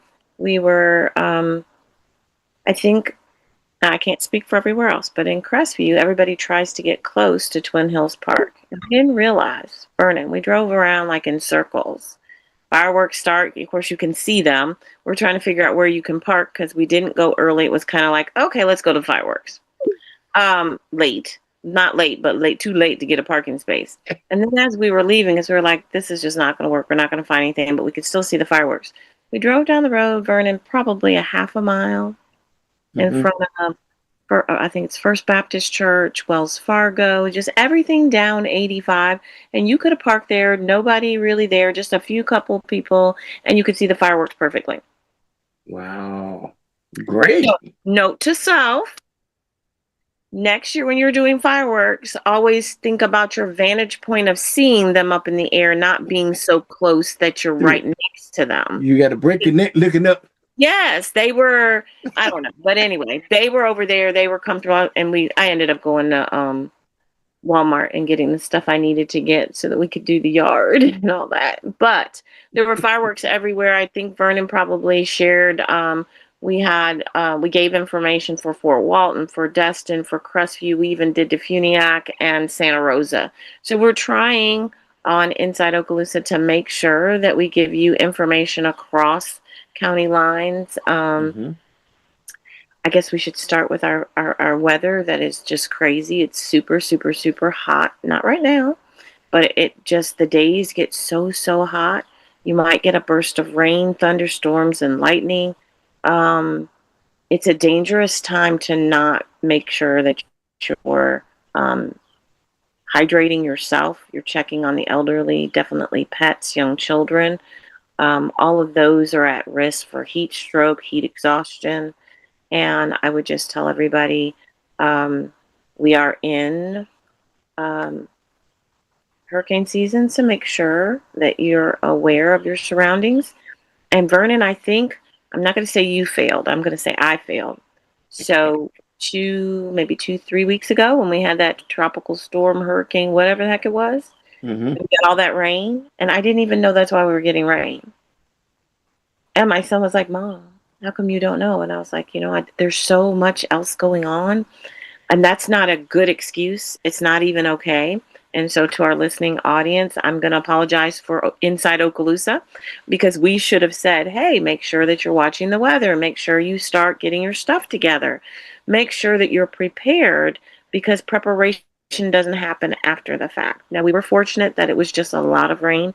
There was some flooding, some downed trees, that we were all safe. But I would just encourage everybody to get your hurricane plan in place and to get your hurricane supplies. I always think that if you have the space, now I live in a tiny house, so I don't necessarily have the space, but if you have the space, there's no reason why you can't have your 2 or 3 packs of water and the things that you might need. Keep your rice and the things, cans of beans, whatever it is that you're going to keep so that you can eat peanut butter if you're not allergic to peanuts.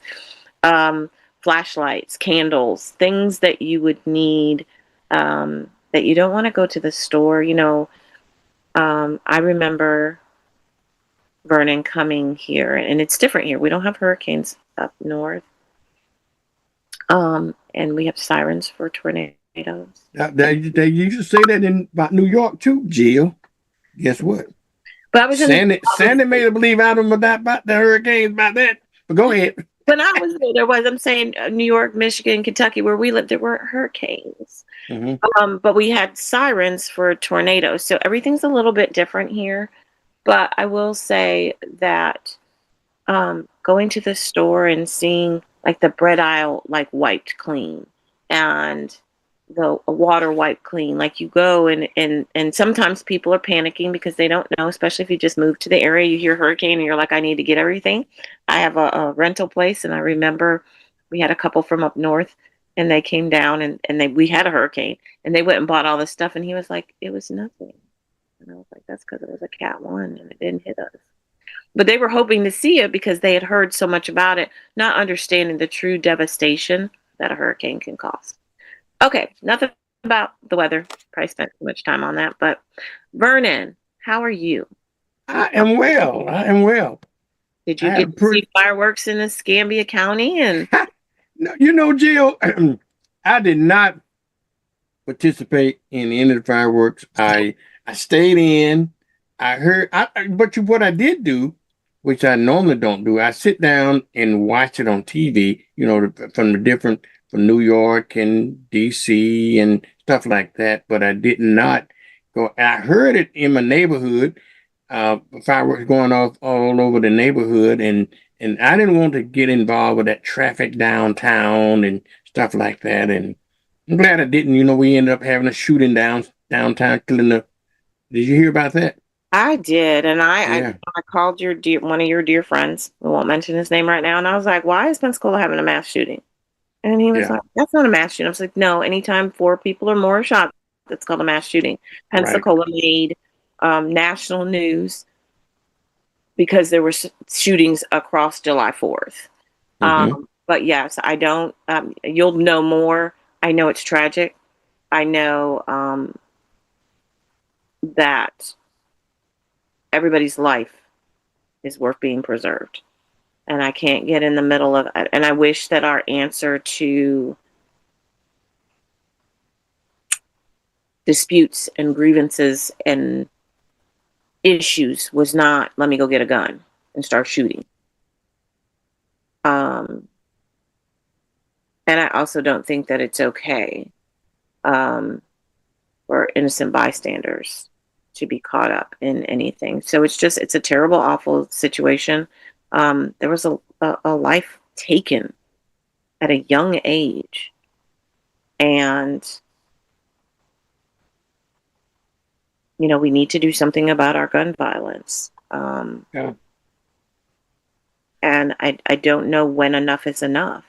I don't know how close it has to get to home, or how far away, or how many schools, or how many people. I just don't know what it takes for people to understand that there just really is a better way. My daughter would tell you that my mom says everybody should be home at 12 o'clock. Not that shootings don't happen in the middle of the day. They don't happen at schools and movie theaters and Dollar Trees and Walmarts. So that's not always your fail safe.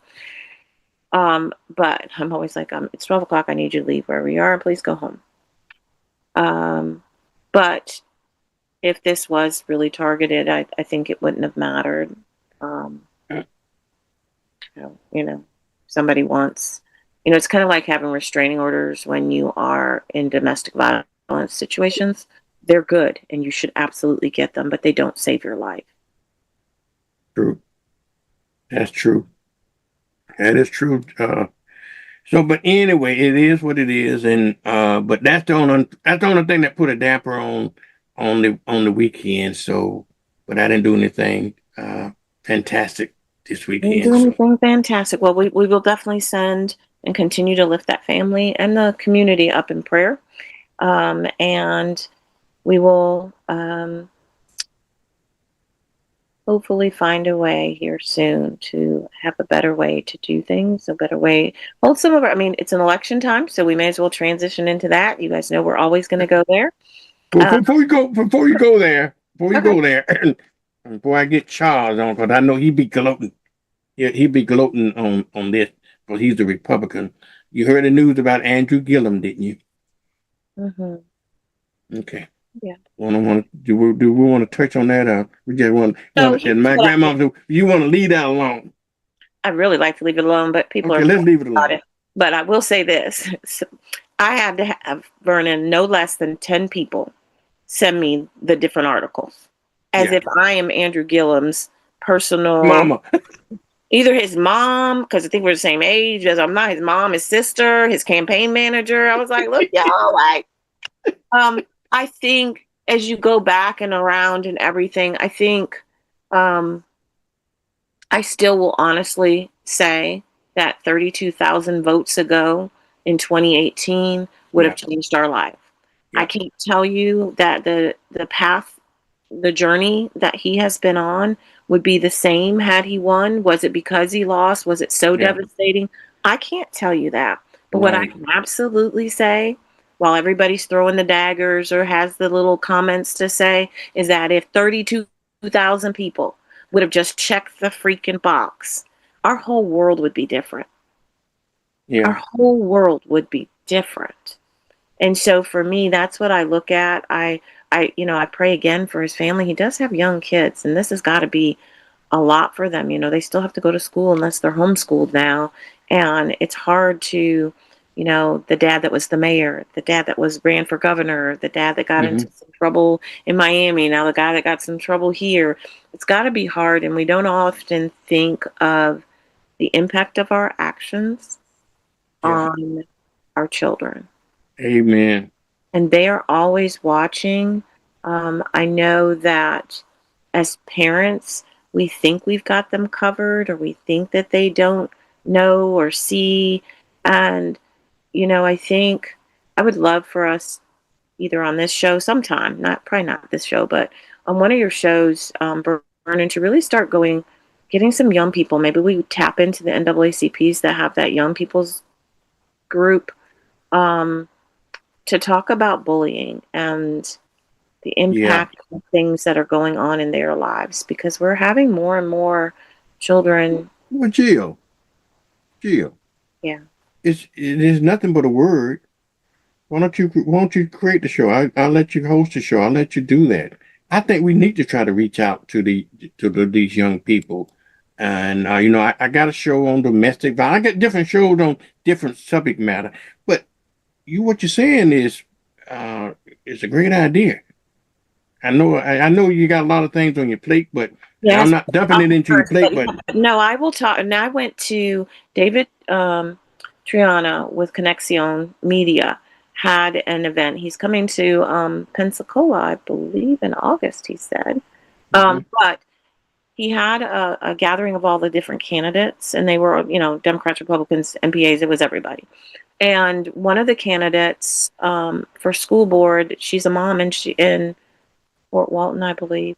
And she said that the only reason she got in was because of the bullying and the stuff that was happening to the children. And as they were dying in school, the schools are like brushing it off. Like, there has to be a better way, and there has to be a response that's more than, okay, we'll check into it, or we talk to them and we think we have it handled.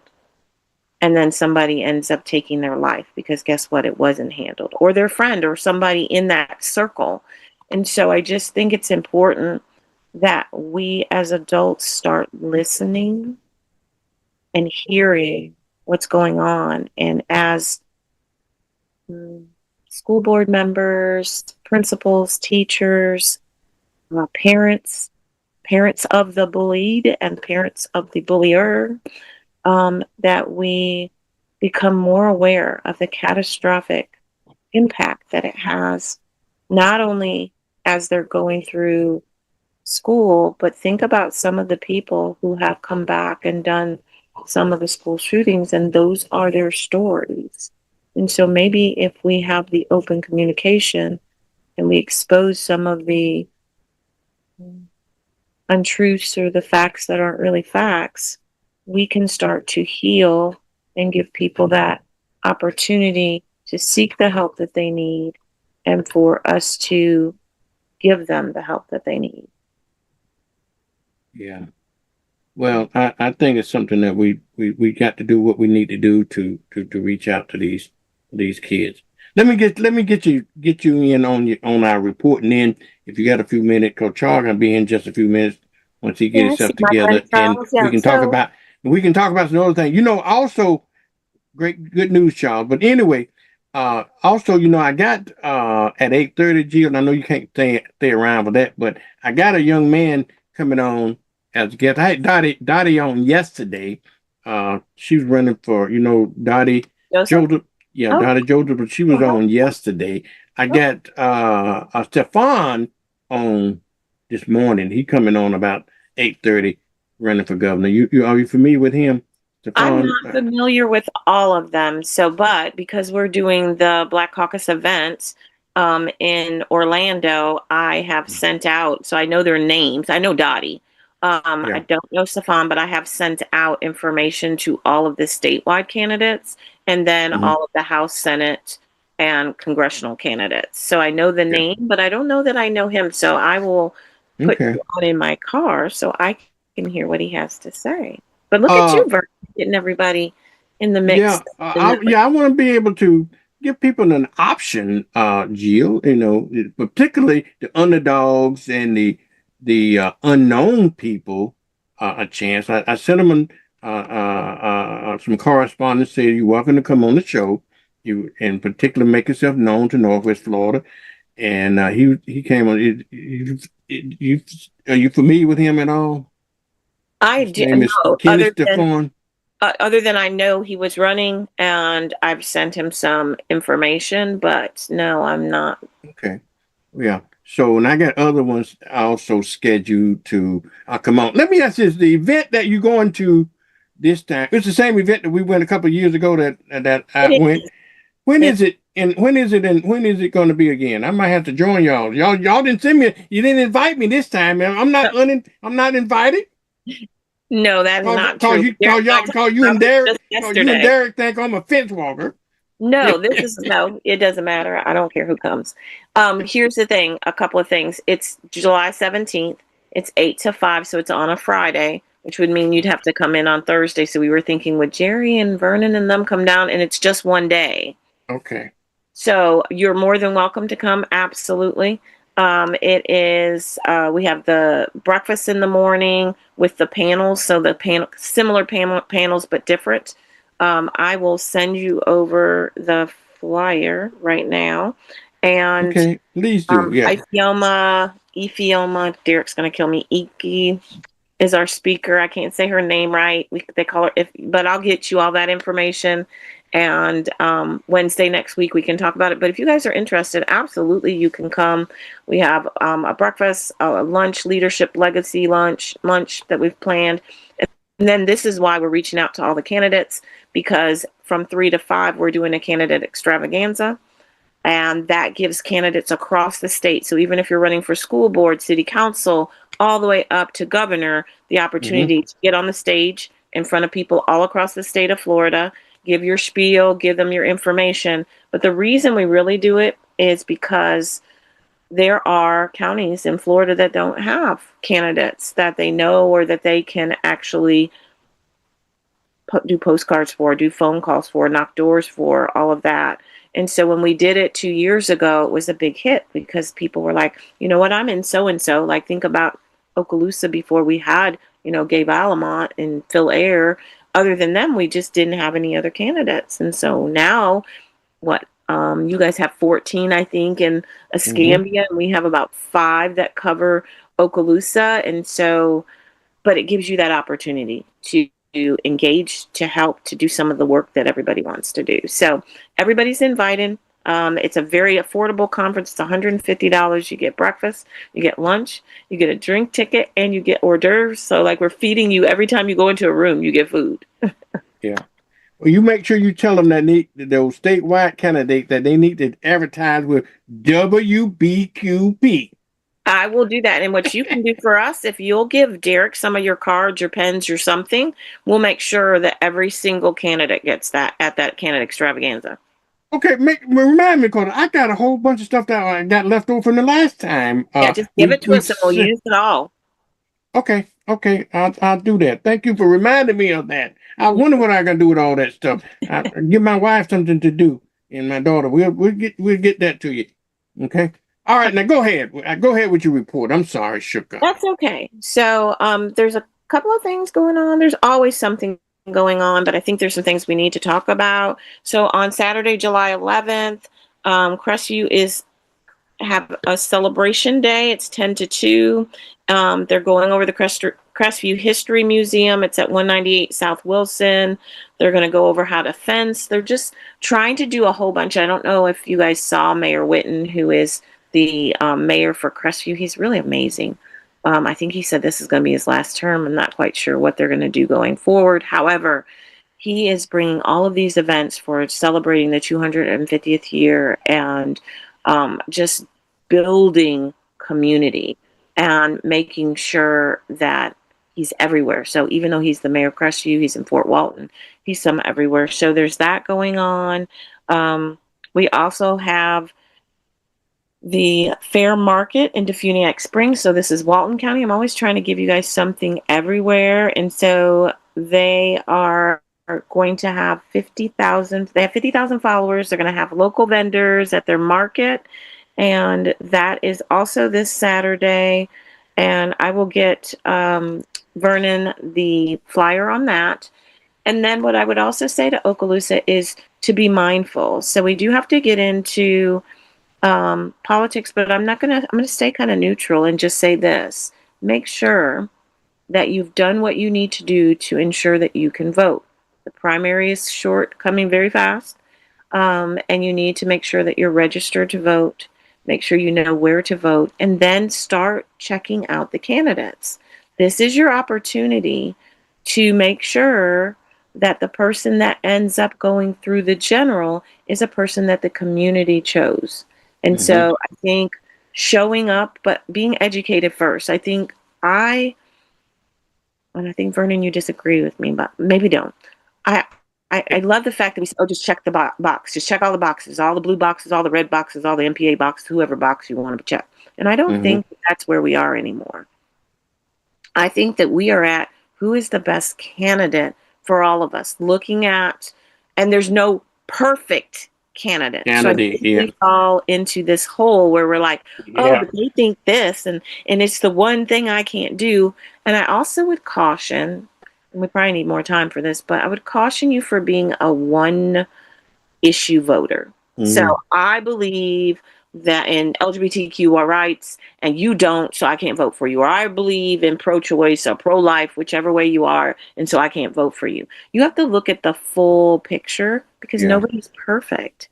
And there is no, like, we can't put all the candidates together probably and come out with a perfect candidate on either side or all together. I can't take all the MPAs or the Republicans or the Democrats and create a perfect candidate. So I would say, do your homework.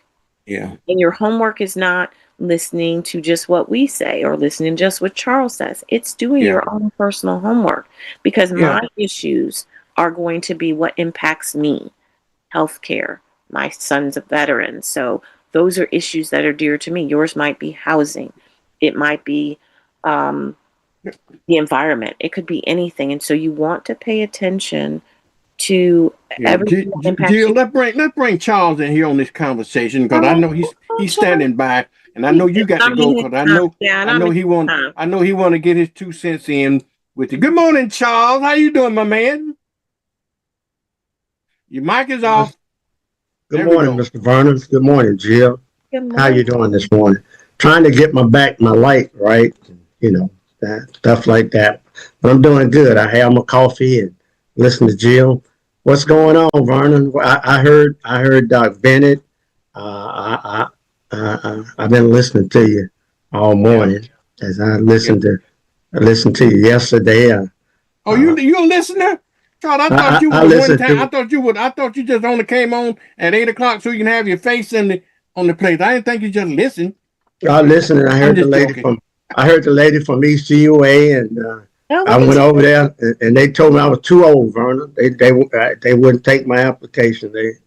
I'm too old, Vernon. Well, Charles, I hate to tell you, but they're absolutely right. Nobody wants you old self on their on their job. But anyway, let me let you talk to Jill, because I know Jill's on a schedule.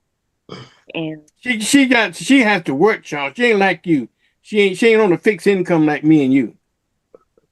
Well, she'll get there. She's gonna get there. She'll get there. What's going on this morning, Jill? Do we have a gray area where we can agree? We want everybody to register to vote. Just go register to vote. Get their education on candidates. Make the right decision based on what impacts. I always think it's your family first, then your community, then your state. The way vet your candidate, right? Vet your candidate based on your desires, your needs, your want, what your community needs. You vet your candidate and make sure you get someone based on stuff like that. Yeah, that's our even. And I said no matter what, and I also said I don't. And you might not agree either, but I just am at the point that sometimes, and I think Vernon said it before, that if you just vote your party line, you might miss a really good candidate, and you might make the wrong decision. And so as you're vetting, don't just vet your party, vet everybody, because there is an opportunity to choose the best person, and it might not be in your party, and it might be. So I'm being very neutral today. because I think that's the best process. I am being neutral. I just think it's the best process. I think that we would get maybe more people to engage if they were able to have their own thoughts and feelings and express them and ask the hard questions than us saying, no, if you're a Democrat, you have to do this. And if you're a Republican, I know this is hard for the Republicans because I don't think y'all let people do anything else, but that's just me. I'm on the outside. I don't know. I just know that when you ring the bell, they move. So I don't know. But what I will say is that I think that it's fair for people to vet all candidates. And I think it's needed for them to educate themselves. And it shouldn't just be, oh, my mom says she likes this person. Now, that should be an influence, but you should go find out. What if that person, 5 of the things that you believe in, they don't? Well, I think what you say, what I would say, vet your candidates, and after you do the vetting, make sure you vote Republican. But what you would say is vet your candidate, and after you do the vetting, make sure you vote Democrat, right? That's behind closed doors. That's what I should say. Charles.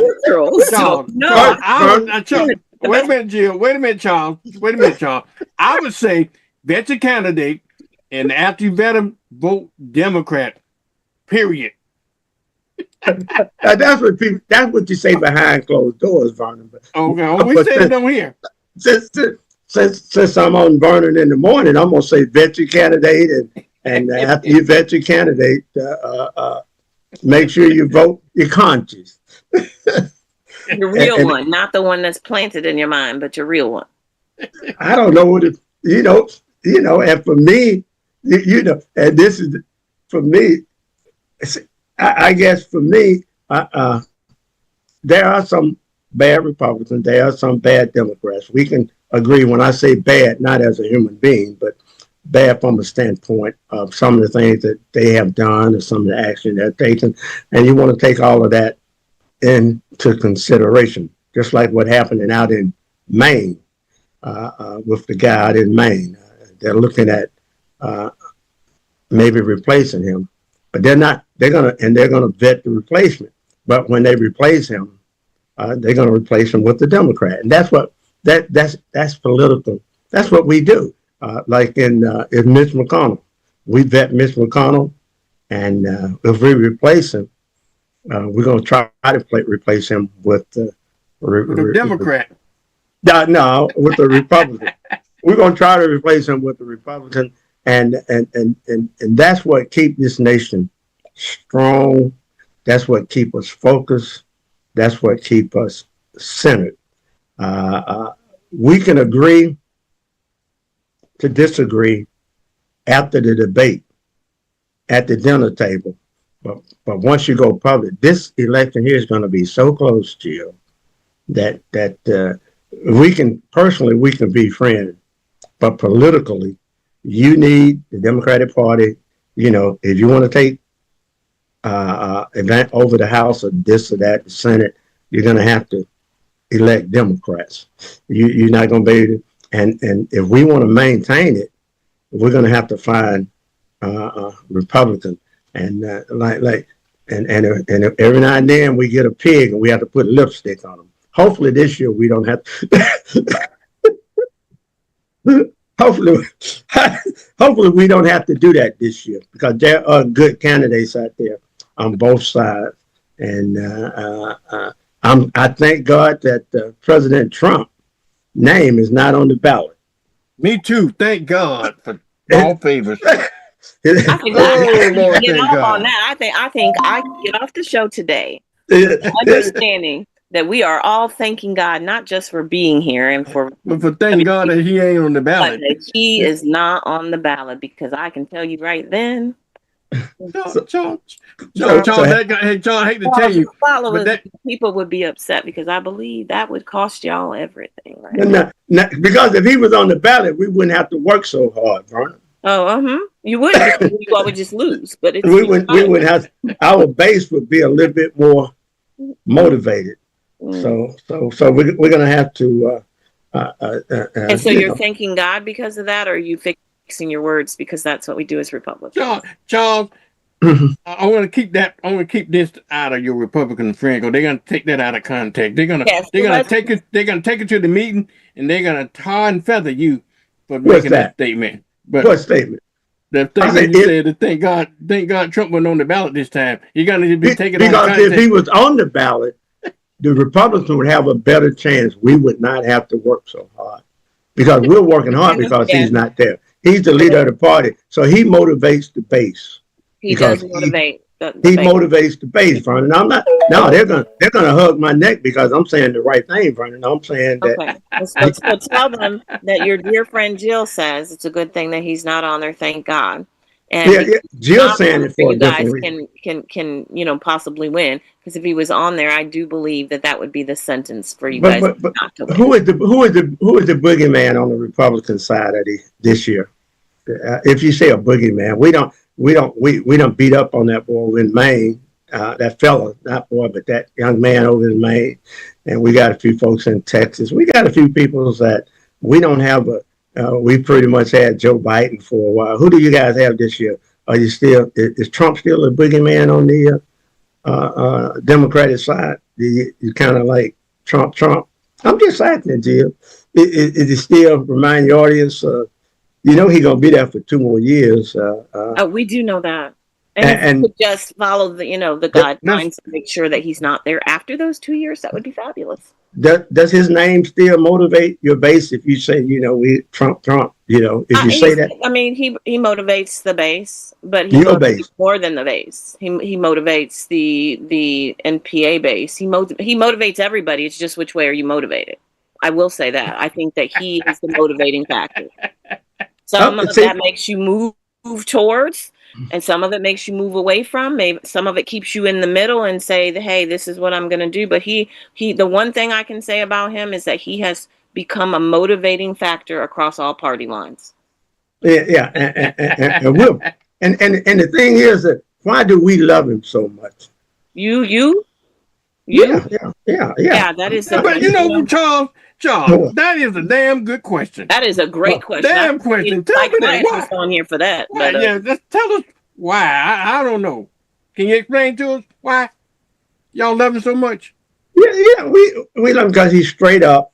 He went through so much. We kind of look at him as a figure that was so persecuted. I'm not gonna put him in the same category as the one and only man of hell. But because it's almost like Mandela, a Nelson Mandela type figure. He's a felon. He's a sexual assaulter. He's all of that. But y'all worry about everybody else. I wondered if anybody else carrying the same baggage, Charles, that Trump carried. Joe Biden, Barack Obama, anybody was equally carrying the same baggage as Trump would they be so beloved? Or is Trump representing the real conscience of America, the reason he's so loved? You think that might be the case? Well, the only baggage he carries is every now and then he say a few curse words out in the open. Oh, I love him for that. I come from a long line of curse. I don't mind that. I know you woke up this morning and you drank that coffee, that Trump coffee, but you can't sit here in the real world and say the only thing he does is he says some cuss words. I get it. We love our people that we love. But in the reality of it, you can't tell me that the things that man says and does that you guys don't cringe, because we see everybody else cringing. So if you're not cringing, you need to catch up with your party.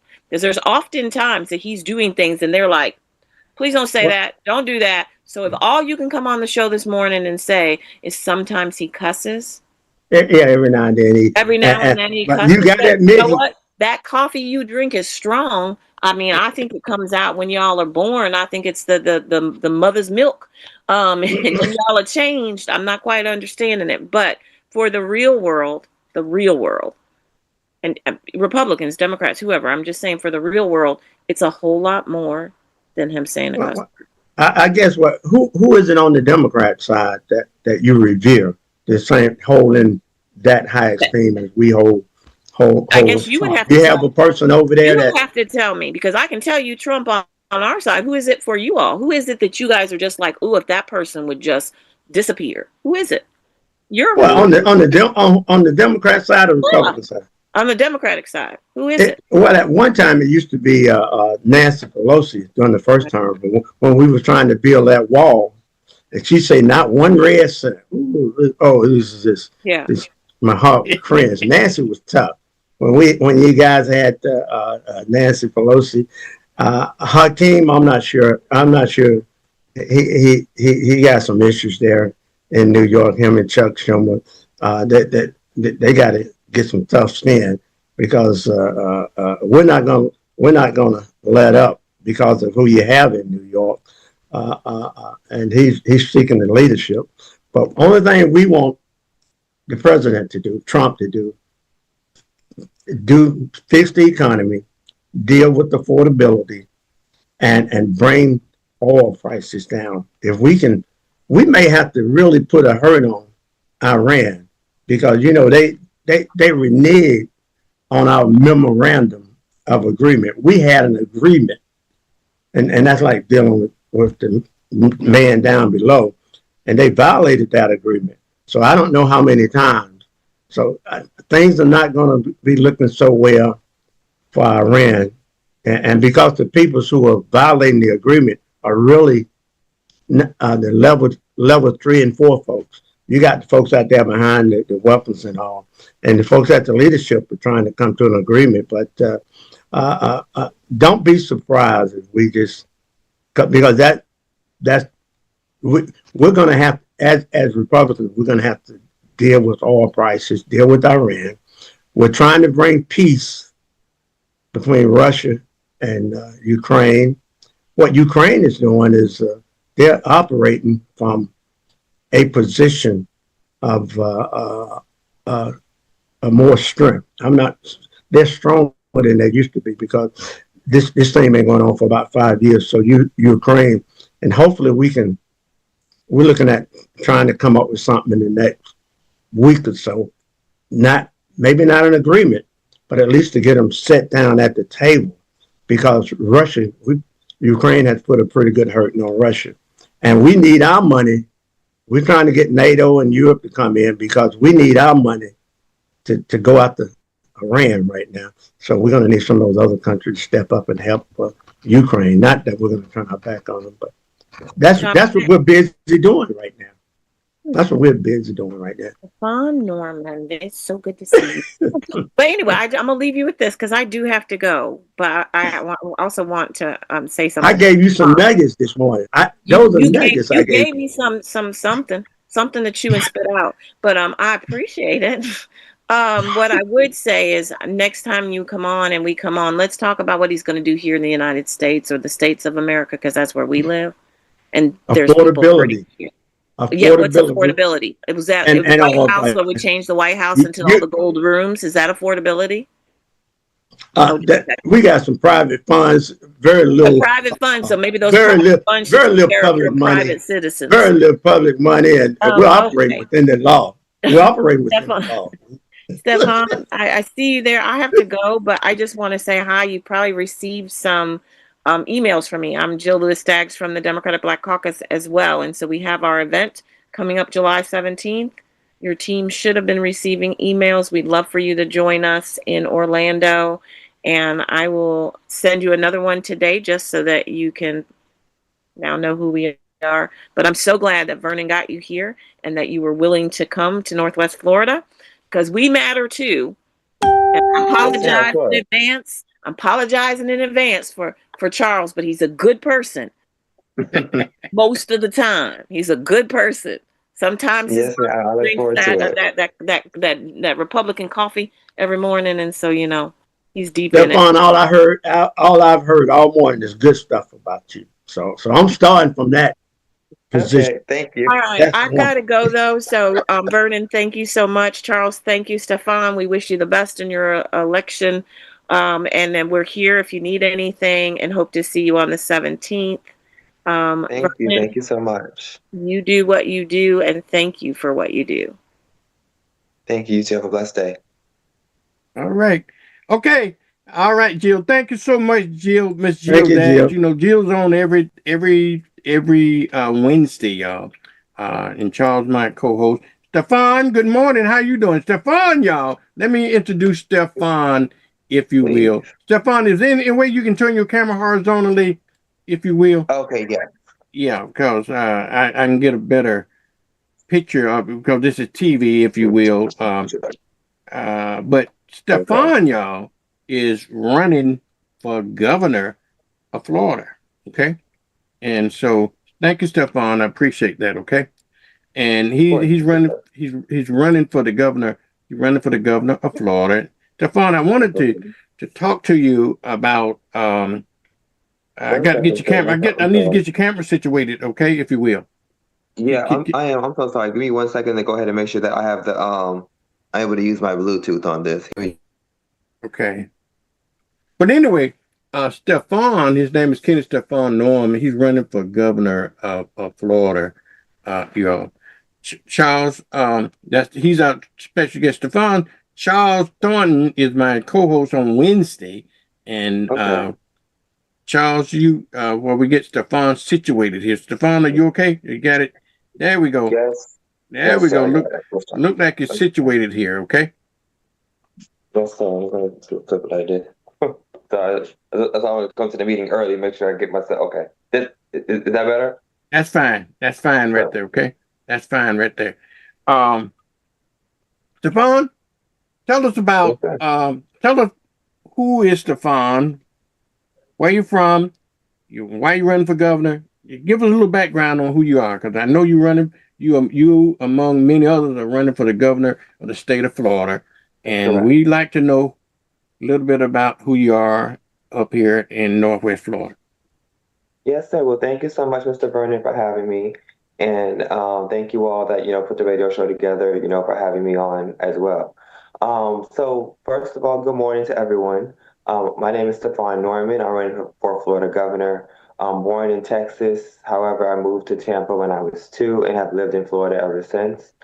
And really what made me decide to run for governor is I was really praying to God about how to best impact the state. And, with all the things that we have going on in the state, all the problems that I see that I've dealt with personally and that family members and friends and just people that I interact with, all the time have dealt with. And while I was praying about things and really trying to figure out where I could fit into it or how I could impact it, the Lord told me, he was like, look in the mirror. Instead of you trying to find somebody else to do something and trying to essentially believe and vote for someone else, you can run and you can do it. So I said, okay, well, amen to that. So I went ahead and Googled, how to file and officially, started my run for governor. And, we're well on the way to the primaries on August 18th. I am a qualified candidate on the ballot. So you can vote for me in August. And, the rest is, I would say the rest is history, but it's still happening. So I'll just say it's ongoing. All right, let me ask this question then. You're a young man. I know you said that you had a kind of a premonition, if you will, to go ahead and run for governor. Do you have what do you bring? What do you bring to the table? What do you want? I guess what I want to know from you: why should people vote for you? Great. I love that question. So for me, people should vote for me because they want something new and something different. As of right now, most of the people that are running for governor, I feel like we've already seen like what politicians can do for the most part, and for the most, we realize that that's nothing at this point. A lot of the people that are running now, they're running on, just platitudes for the most part. They have no actual, how should I say this? They have no real platform to actually give the voters. They're just giving them more of what they've already seen, more of what they've already experienced at this point. And I'm offering something different, something new, something that they can actually live in, as far as, even like with my plans as far as like enforcing a rent reduction and revitalize education. These are things that really take a new, fresh perspective. And that's what I bring to the table. Okay, so that that is your platform. How will your platform affect African Americans? Yeah, so my platform will affect African Americans positively for sure. As a Black African American myself, I'm not one of those people to where I just feel like I just want to ascend to a high position to leave the rest of us behind, so to speak. I'm definitely not going to be one of those people to where Black faces in high places don't have any kind of impact. That's not what I'm pushing for at all. I think that if I think that God has raised me to be up at this point, so for me to be able to open the door for others to come behind me for the next governor or the next senator or the next young Black man or young Black woman who sees themselves in me as well, and to know that it's possible, because I feel like a lot of times what I feel like Black people kind of suffer from is the fact that we're not always represented, and then we're not always represented well. So to be able to do both at the same time really takes God, because you really get, some people get so immersed with the power and the money and the politics of it all to where they forget, that they forget essentially where they came from and who they really are. So that's what I'm bringing to it as well for the African Americans as well, to let them know that it's always possible, and really it's not really on the outside of you, it's always been within you. I have a Go ahead, John. Yeah, Stefan, how old are you? Not that it matters. No, I'm 31. 31? Okay, that's a good age, 31. How old John you F. have to Kennedy. be? How old you have to? Is that no limit? 31. I I thought you had to be 35 to be governor. No, I guess No, not. president. Huh, That's president. That's president. I think John F. Kennedy. For governor, you have to Okay. Yeah, I think John you F. have to be 30 years old. You got to be 30 to run for governor. Is that Yes, sir. Yeah, 30. Okay. All right. Okay, Stefan, what kind of campaign are you running? Do you have a team? You're running on faith? What? Well, tell me the makeup of your campaign. So both. I'm definitely running on faith. I can't have, the way that God raised me, I can't have anything else. It's just Him. But for sure. So it's myself, of course, me being the candidate. My mother is my campaign manager / treasurer, and for the most part, it's just been me, my mom, and Jesus, and we're running this thing. Okay. So that's the team, the dream team. Yeah, Dream team, huh?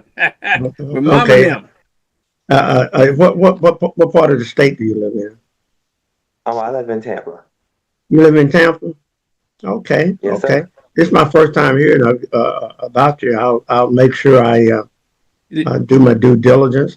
And as always, we wish everyone who's willing to put their name on that line and step up. I wish you well. Stefan, Thank you. Stefan, Yes, is this your first time in politics, or have you had previous politics experience? This is my first time running, but as far as possible political experience, I've been very much involved in, just like the understanding and the underpinnings of politics and how things work. And so I've been doing a lot of research and a lot of studying myself, yes, for at least the last 5 to 6 years. Okay. All right. Now, what is it you want the voters up here in Northwest Florida to know about you that you hadn't already spoke about?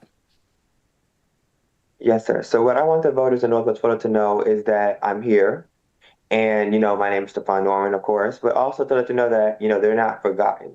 I've been doing a lot of research over, the state of Florida. I've been to Miami, I've been to Tallahassee, I've been to Ocala, or actually I'm on my way to Ocala, I've been to Jacksonville. And I feel like a lot of the times from what I've seen and heard from even the media, the panhandle gets left out of the conversation a lot. Yep. And I feel like the only time that the media really focuses on the panhandle is when it's a hurricane. So I want to kind of like I said, I'm very, very grateful today for you having me on today, because I want to let them know, the voters in the panhandle, to let them know that I'm here for them. I see them, I hear them, and they're on my mind as well. It's not just just the bigger cities in Florida, and it's not just the capital.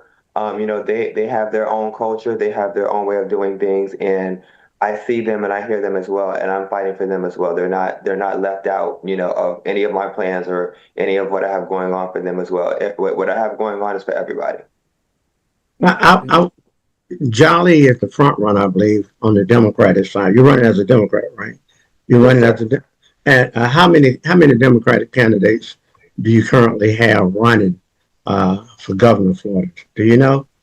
To my knowledge, I believe it's 6, including myself. So you're included in that number. I thought it was a Correct. lot more. I thought it was a For lot more. Democrat, Charles, I don't know about the number of Democrats, but I counted them. It's 32 people running for governor of Florida altogether. Democratic, Republicans, independents, write-ins, and all that. It's The field 32. is 32 people, So as so I you counted. They're qualified. okay? Correct. No, okay. I look forward to following your campaign, and I'm just gonna do my research, like Jill Dagg say. I'm gonna do my research. I think you're a good guy.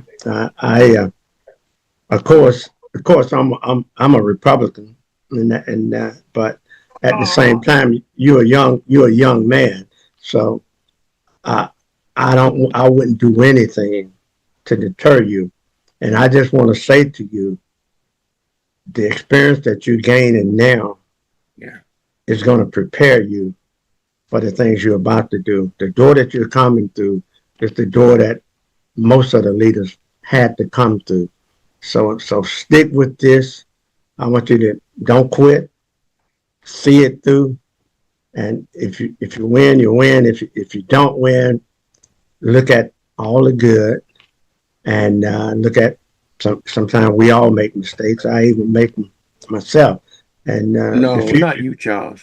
Not you, but Charles. But but you know though. But that's some valuable advice. I was listening to somebody just recently. They was talking about mistakes. Mistakes is not bad. Mistakes is learning opportunity. Mistakes is experience. Correct. Mistakes is time to make course corrections and stuff like that. So it's good when you you fail. We're not saying that you're going to fail at this, but my hats goes off to you, Stefan. Young as you are, that you decided that you want to get into this political fray here, and so and then also being an African American, you're running a grassroots campaign, and so you are the future. Yeah, exactly right. So you are. And I would just like to say as well, that's really a part of what I'm running on as well.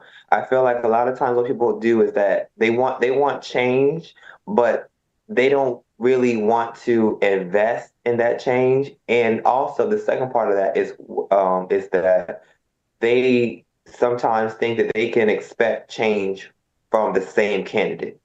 And I feel like for people who are, that are trying to, push, David Jolly as if he's, this front runner, he's a Democrat when he's been a Republican for over 18 years. And so but he made sure, and after being a independent for a couple of years, then he decided to become a Democrat just last year to be able to run his race as a Democrat this year. And I Are you talking about? I'm sorry. Are you talking about Jolly? Jolly. Correct. Yes, David Jolly. So from my understanding, I feel like a lot of times what people do is that they think that I'm sorry, so this might be in my eye a little bit, but the point is, what I'm trying to say is that as a true Democrat and as someone who's really working for the everyday worker in Florida, that we have more of now than we have ever had before. We have more hardworking people that are, 9-to-5 people than we do, billionaires and multimillionaires. So that is my audience. That's who I'm fighting for. That's who I am at the end of the day.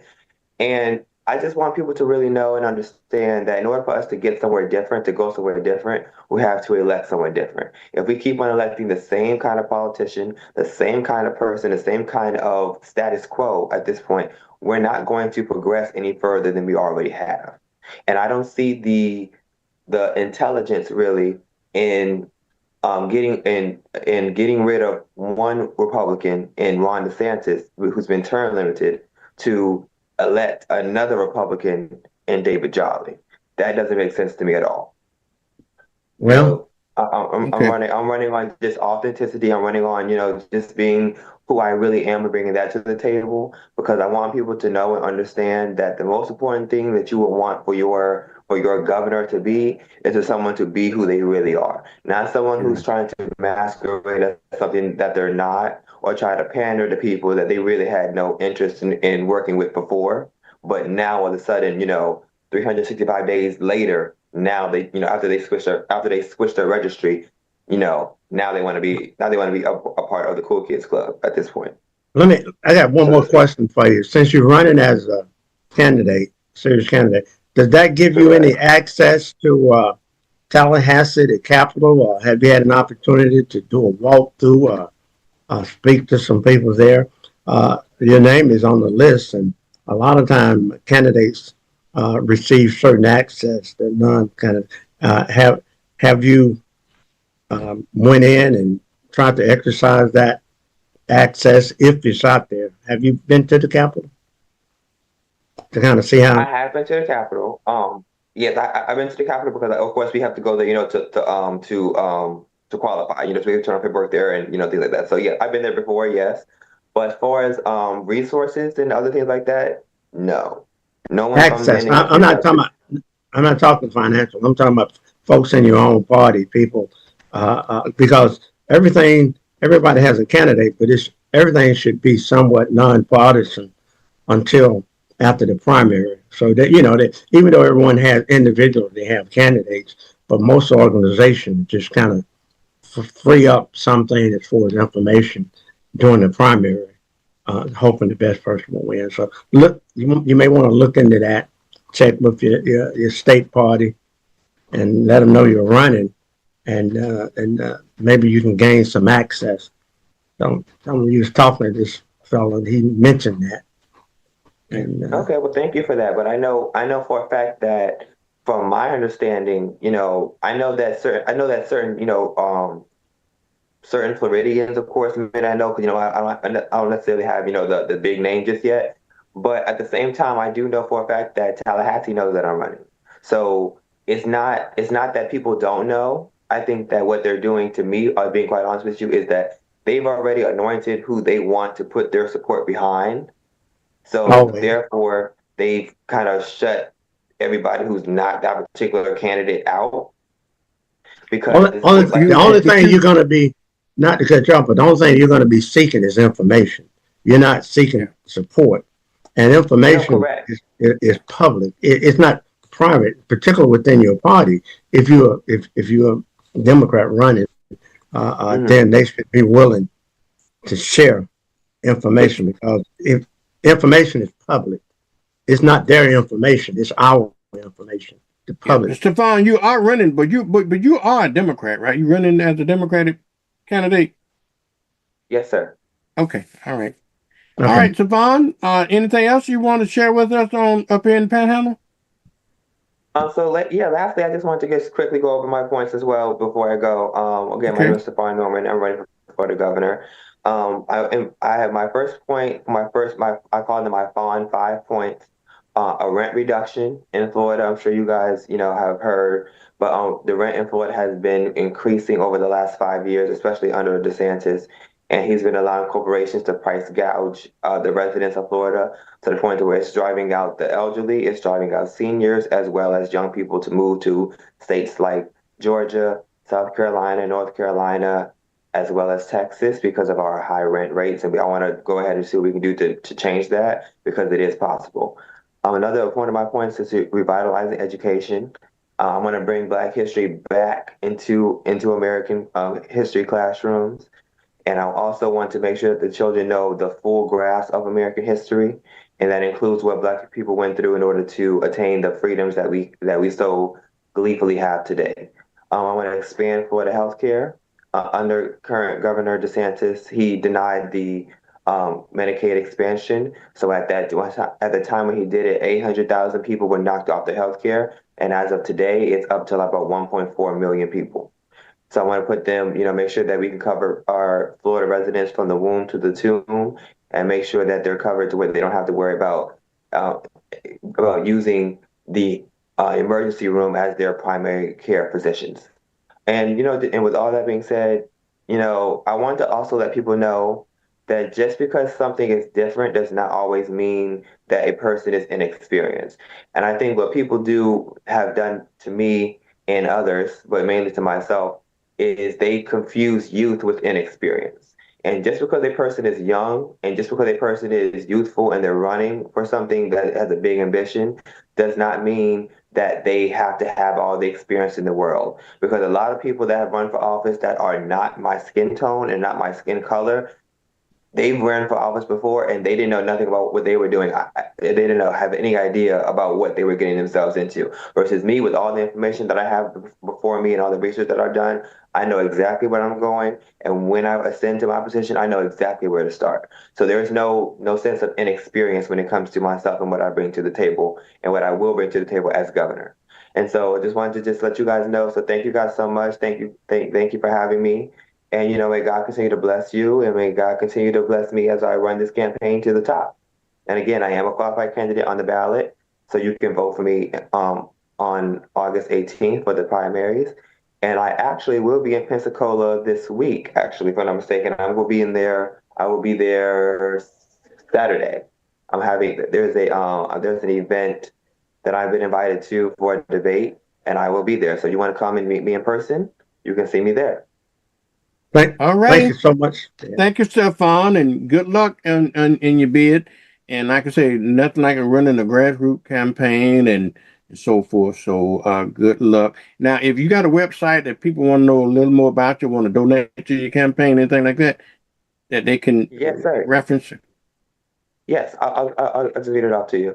www.s as in Stefan, N as in Norman, the number 4, F as in Florida, F as in Larry, L as in Larry, governor.org. Okay, now say it in all one breath. Okay, www.sn, the number 4, FL, governor.org. And when you go there, you can see all of my bio, my website, as well as a place to donate as well to the campaign to make sure that we're able to push ourselves all the way up to the primary. So once we win the primary, we can go ahead and push ourselves up to the governor's mansion in November. They can Google Stefan Norman, and you will probably show up, right? Stefan, Norman. Okay, Stefan Yes, Norman. sir. And it's Stefan with 2 N's. Okay, Stefan, Stephann, correct. Yes, sir. All right, Stefan. Okay, thank you, my man. We appreciate you. Okay. Thank you so much. Have a blessed day. All right. You too now. All right. Charles, it's good to see young folks energized to try to get themselves into the political arena. I got a question for you. Go ahead, Charles. Go ahead. No, you continue because I just want to say to the audience out there, Vernon, so they won't get it twisted. I am the vice chair of the Assembly County Republican Party, but when I come on this show on Wednesday morning, before I became the vice chair, I was a political pundit. I used to come on here, and I've always done politics. So a lot of times on my Wednesday morning show, I take that partisan hat off, and I'm acting in the role of a political pundit based on my political experience. So don't get it mixed up. I'm not anti anything, and I'm still the vice chair. But more than that, I'm a political pundit. I've been in politics most of my life, so I want the audience to know I don't always operate from that partisan side. Yeah, I know, child. I want folks to make it clear. You're a co-host here on Wednesday morning. You're not coming here, and even though I'm gonna stick it to you as being a Republican, but you're a co-host. You're not coming here as a Republican pundit or anything like that. You help host the show on Wednesday morning, and I appreciate that. And the reason because you got some perspective that we don't get a chance to see, and I want to hear I want to hear it. I didn't name it the other side for no reason. I named it the other side because there is the other side, and we want to hear about the other side. But can I move on, Charles? I got a question for you. Oh yeah. Oh Well, yeah. How come y'all threw out Jolly out of the Republican Party? You know, y'all expelled him, didn't you? Jolly I think at that particular time, Jolly he woke up one morning and he stuck his hand out the window and the wind was blowing to the left. And so and you got some folks, Vernon, they go to bed and everything calm. They wake up and the wind blowing a certain way, and they follow the wind. So yeah. And he went over there and he took over. We didn't throw him out. We have a really big tent, even big enough for Jolly. But Jolly. Well, I'm curious though. I know he left the Republican Party and went independent for a while. What happened? I think was Trump the common denominator? And that was the reason he left the party. What happened? You think you know? I don't want to mislead you this audience to say something that I don't know. I really don't know. I would have to research that, Vernon. But I'm thinking something happened probably back during between the time Trump was first in office or something like that. But I don't know that to be a fact.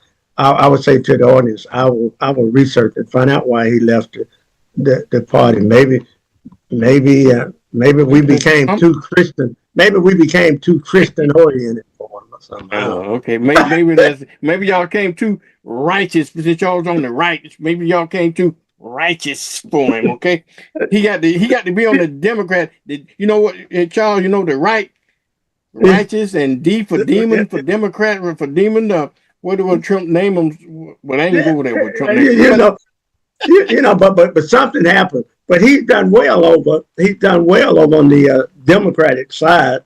And did that sound familiar to you, Charles? What's that? What?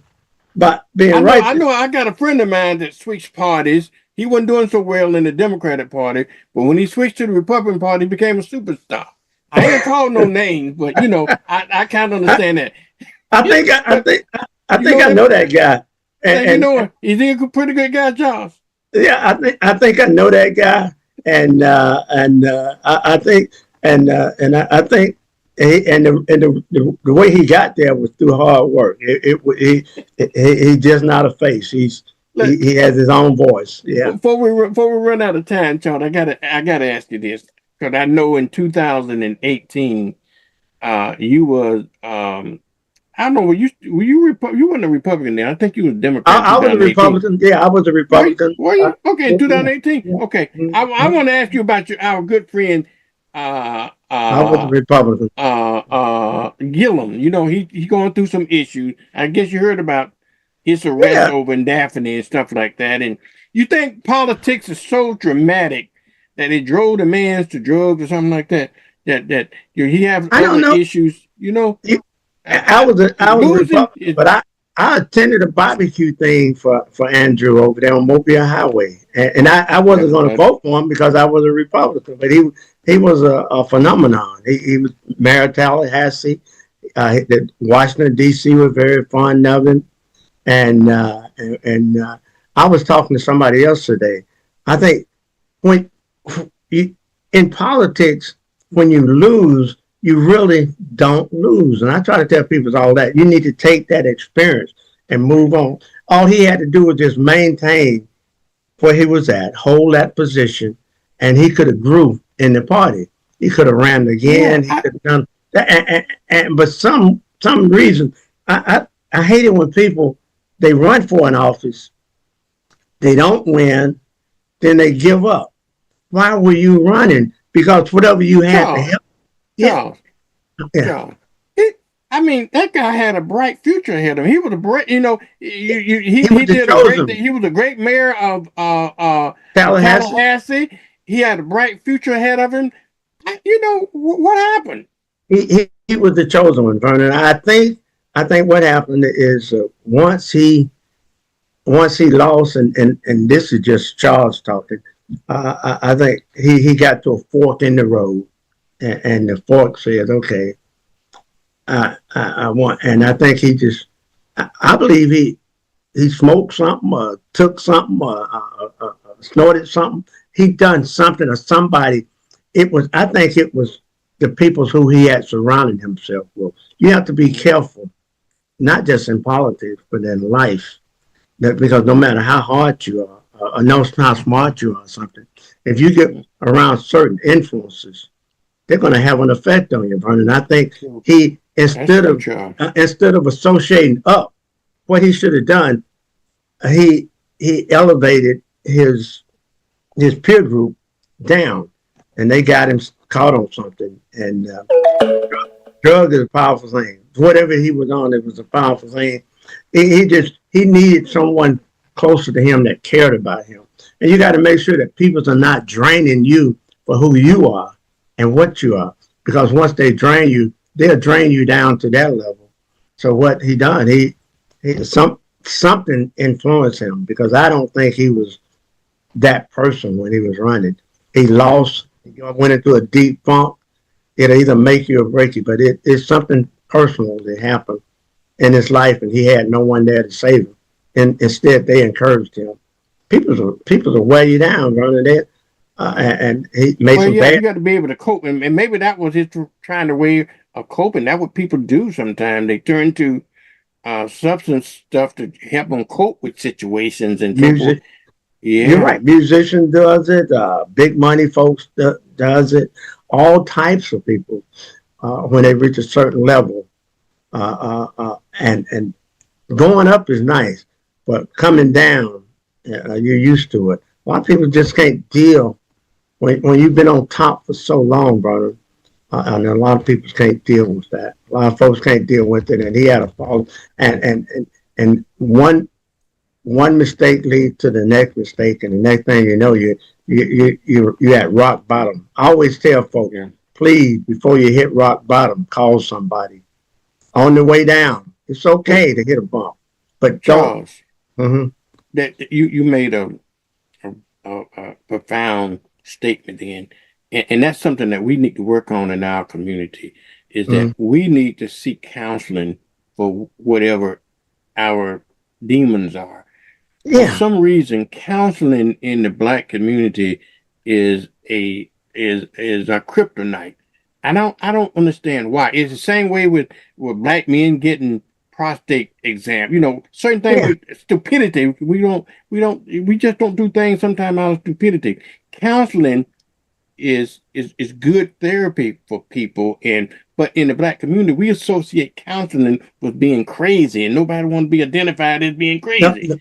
Yeah, you're right, Vernon, and all kinds of senators, governors, presidents, all types of people. You'll be surprised at the people who suffer from different types of depression and this and that, and the positions that they are in, and the way they maintain is that through counseling, and we're operating at sometimes at a lower level, but we refuse counseling because we don't want a stigma. And I tell people all the time, you can tell a person who has a disability when they're walking around in a wheelchair, broken arm, this, that, and other. But the mental piece is something only a counselor. And then we go to medical doctors for everything, but that ails us. But when our mind, our memory, and certain things, and our attitude and stuff, we don't deal with it. Everyone has trigger points. So the main thing for counseling is to help you deal with your trigger points. We all have things that trigger us. And if you don't deal with those things, they're going to exacerbate and they're going to expand. And that's what's going to bring you down. You know, Charles, and you're on point. You're on point with that. And but what can we do in our community to help educate people to know that it's okay? Everybody dealing with something, and and I guess the extent of it is the intensity of it. It goes from individual to individual, but it's okay. We like to go where we have issues instead of going to a trained professional. It's okay to go to your pastor, okay? But sometimes the pastor's not trained in psychology, and sometimes the pastor's not trained as being a counselor. They can listen to you and so forth. But I hope more pastors would, when they counsel individuals that come to them with issues, whether we're talking about domestic abuse, we're talking about divorces, we're talking about any other demons that people dealing with, I'm hoping that they're referring them to professional counselors that we can deal with it. And sometimes, Charles, we don't think that our issue warrant that level of intervention. You know, I don't need to go to a counselor. I don't need to go to a professional. But you'll be surprised. You'll be surprised how trained professionals can help guide your life. Where and sometimes we're not able to. The problem that I see it, Charles, in some situations, that sometimes people cannot see that their behavior is an issue. Okay, and that is the tough part, when we're failing to recognize you got a problem, and you're not going to be able to seek help until you recognize it. And then people that do recognize it sometimes don't seek help. So we're gonna have to educate them in some kind of way. So how do we tackle that? One thing, there are support groups out there, right? This and that, this something. Me myself, it's no secret. I had prostate cancer. I had it. Me too, Charles. I had it taken care of, and there are support groups out there. There's prostate support groups, and I can't get my schedule to attend one, but I do all the things I need to do to maintain that. There are all types of groups.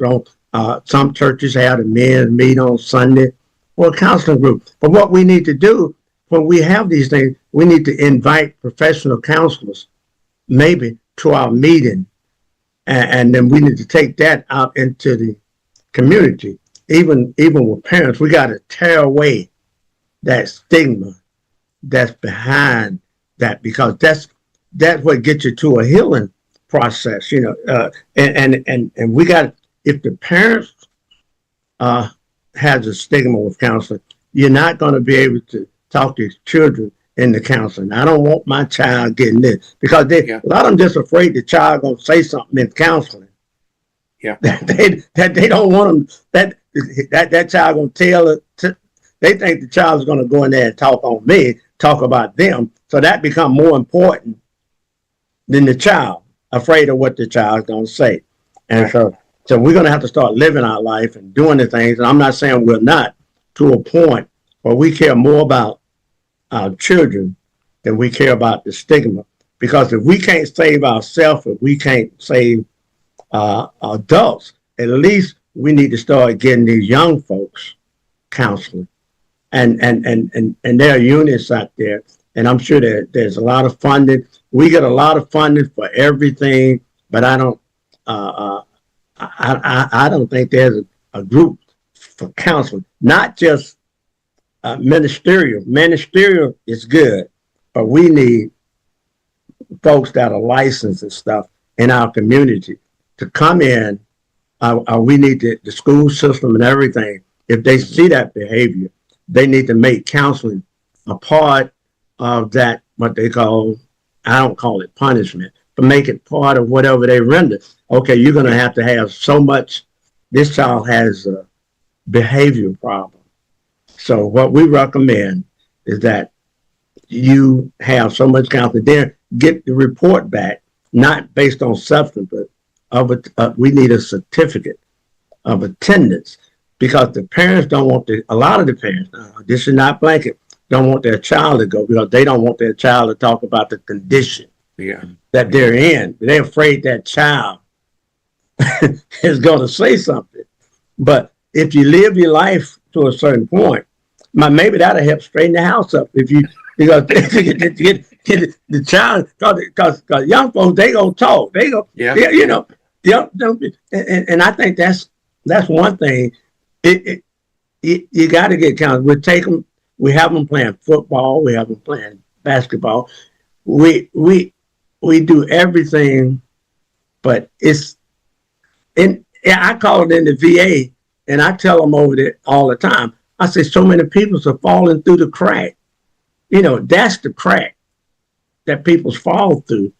The counseling piece, because you're looking at folks in wheelchairs and blah blah blah, and arm broke off. But there, and thank God the VA has put more emphasis. It's beginning to put a little bit more emphasis on mental health, on mental health, and mental health is it's a sickness, and I don't know whether it's a disease or not, but it's and it has reached the point while the young folks are suffering from PTSD, from whatever the environment, the people that they deal with on the outside. I'm not trying to come up, I'm just saying we identify the problem, but every time you look at something like the shooting or whatever, a lot of it is mental. We teach them to win at all costs. And that's what we got it. You don't always have to win.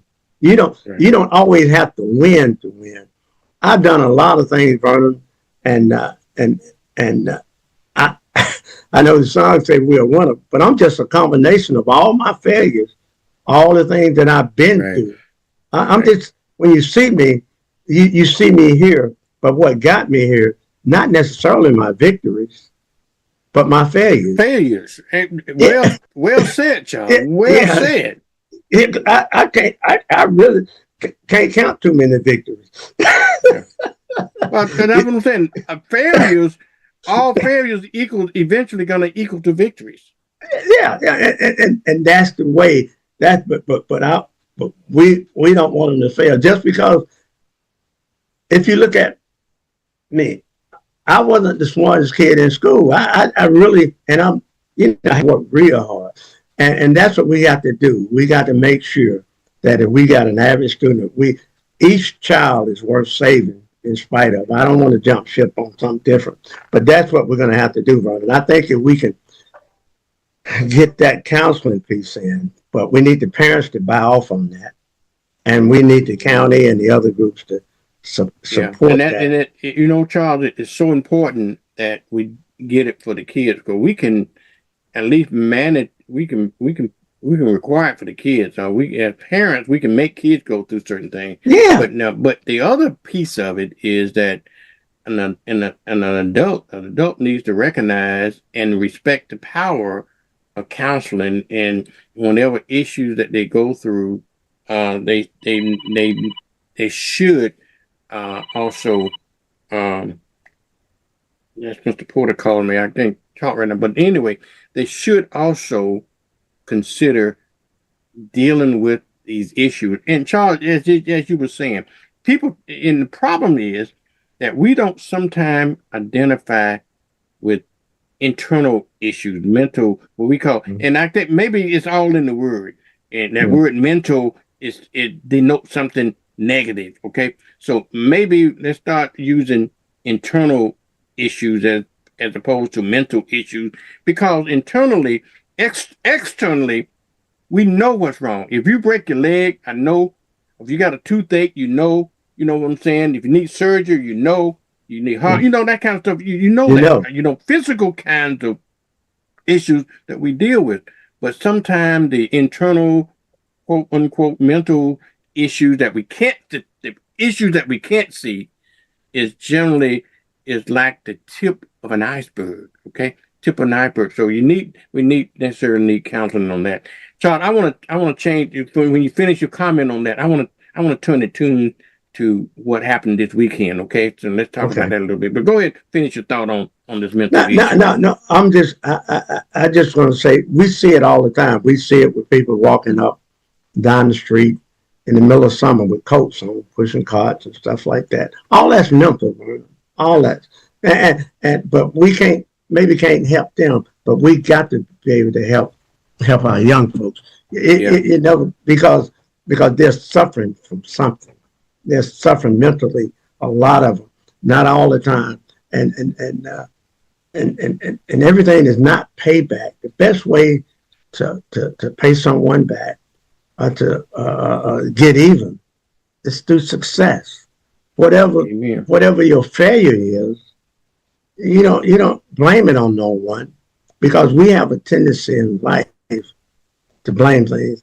Look what our foreparents went through, Vernon. Look at what they did. Look at the things that they went through. But anyway, but Charles, like you said now, a failure is nothing but a step to success. Okay, that's all it is. Yeah, as long as you don't quit, I'm gonna fail again. Go try. Go. Keep on. That's what failing's about. That's what you. That's what you do. That's what you fail again. But you know that the thing that I think that if people don't learn from their failure, that's the problem. As long as you it's okay to fail. Okay, it's okay to fail. Because we all do that. But the problem is you need to analyze it and say, why did I fail? And learn from that failure and then improve on that. Improve on it. But if you don't learn from your failure, then you maybe if you give up. If you fail, you give up. Right, exactly. If you fail, the old saying, winner never wins and winner never quits. But if you don't give up. And sometimes it's something that happened to you in your life and you come to a fork in the road. One fork say, to hell with that. I'm just going to fall into this. And the other fork things say, well, I learned a little bit. I'm going to keep moving.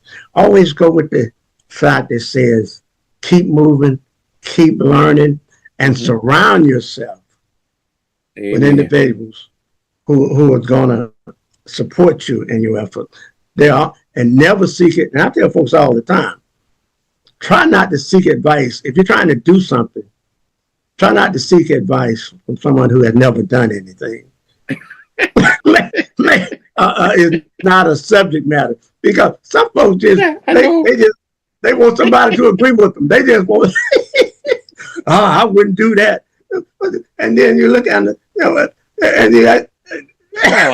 I tell folks all the time, what if Thomas Edison, I read this, he failed at inventing that light bulb, 80, 90 times, something like that. Suppose he quit. We've been sitting in the dark, wouldn't we? We wouldn't have no light. Yeah, we've been sitting in the dark. If Henry Ford quit trying to make that car, we wouldn't be driving the car, transportation. If Martin Luther King decided that, no, it's too hard for me, I'm not going to do what I'm going to do. Yeah, you can't quit. We would have our freedom that we have today. The things that the things that we're able to do today, we would not be able to do, even though his life was on the line. He never exactly. He said, I've been to the mountains top. Yeah. I looked over, I've seen, and look at that motivation and that motivation. So you gotta keep on trying. Keep on keeping on. Charles, let's talk about this weekend. This is something we're gonna have to do in our community. This mass shooting that we had this weekend downtown involving kids, 14 to 19-year-old kids, children, and resulted in a fatality, and then 6 people being injured over some crap, Charles, what can we do about this problem? Well, I'm not an expert, and my hat's off to the PJ family and everybody else that got. And my sentiments to the family. One thing, we as a community, and when I say we, I mean the government entities, the city, the county, the school system, the parents. One thing we have to do is we have to look at when we look at each incident, a lot of times what we do, this is Charles talking, we come up with solutions and we throw certain things at what we call a solution before we identify the problem. I remember I was in the Air Force. I was part of the total quality management thing. And they taught us that the first thing you do is you identify the problem. You brainstorm what the problem is. And you may find that problem is not something you want to deal with. It may not be a convenient problem. And once you identify the problem, then you look at the stakeholders, the people involved. It may be the family, maybe a system, maybe gang violence, maybe this. But once you identify it, you got to tackle that. Yep. And what we do, we talk about it. Sometimes we throw money at it. Sometimes we throw kind words at it. We we as a community, and not just Pensacola. So I don't want nobody to think I'm pointing fingers. A lot of time I think we talk about, we come up with solutions before we come up with problems. We go curfews, this, that, and the other. Now, and is that going to solve the problem? What is the problem? The problem is young folks are doing certain things, and the first line of defense is the parents. Either it's adults that's aware. You got to make it to a point where these parents and these folks who know can align to somewhere they can tell or make it comfortable enough, because sometimes they become afraid of the kids that to go in, and you got to stop it where it starts. And that's what we need. We need to identify the problem and whatever we need to do to fix it that's affecting our young people. And I'm gonna tell you, Vernon, a lot of it lays on the steps of these individuals' home, and then it expands from there. It expands from there, and can you everybody, imagine though? Huh?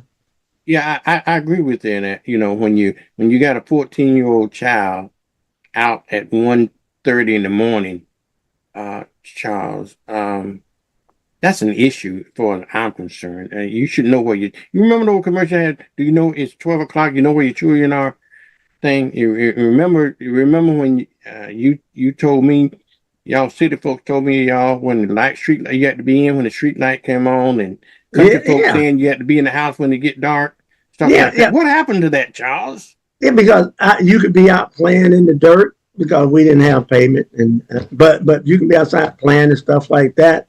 But you have to be at home when the lights came on. Yeah. But what in some cities and in some cases I've seen, if we keep this up running, I hate to say it, but at some point in time, we may have to look at making parents responsible. How do you propose that going to happen? In your head? I don't know. Someone would have to look into that. You give the parents a little bit of responsibility. I'm not saying lock them up. But you know, Charles, you got to give. We probably going to have to eventually put some responsibility on parents. If they can't raise their kids, put them somewhere where they can be raised, because the parents are the only one making out in this deal. And and my hat goes off to the parents. My hat goes off, but our parents would not dare. And my granddaddy, they would come. I mess up. He would come whoop me in the middle of the night. I'd be in there asleep, thinking I done got away with it. We can't do that now. I remember. Charles, okay, let me tell you this. I think the answer to it is we got to go back to some of the old school parenting. True story. Now, my dad raised 10 kids. I thought my daddy was the meanest man in the world and the strictest man in the world. Now,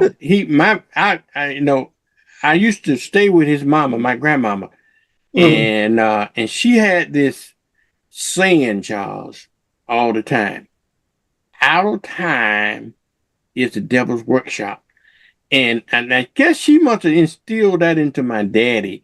Because he did not believe, trust me, Charles, he did not believe in idle time. If you were around him and we wasn't busy, he gonna find make-do work for you to do. I'm serious. You know, on the 4th of July, we couldn't go out to go to ball games. He had something for us to do. I can remember, Charles, when we was out. This is a true story, so help me God. I remember one New Year's Day. Okay, one New Year's Day, it was got bright sunny day. Okay, and as long as you're in the house, you're okay under control. But when it's weather, but one sunny day on a New Year's Day, Charles, and we was out playing and out in the sun and all this kind of stuff. And my daddy couldn't stand for us to have idle time. He made us go down and scrap. You know what scrap cotton is? You know what scrapping is? Well, scrapping is. Yeah, those you pick cotton. There's three phases. There's 3 phases when you do pick cotton, right? You pick it in August, when the bowls are green and they first start opening, you get that first wave in August time frame. And then in September time frame, when the cotton go in full bloom and full blossom, then you get the majority of it.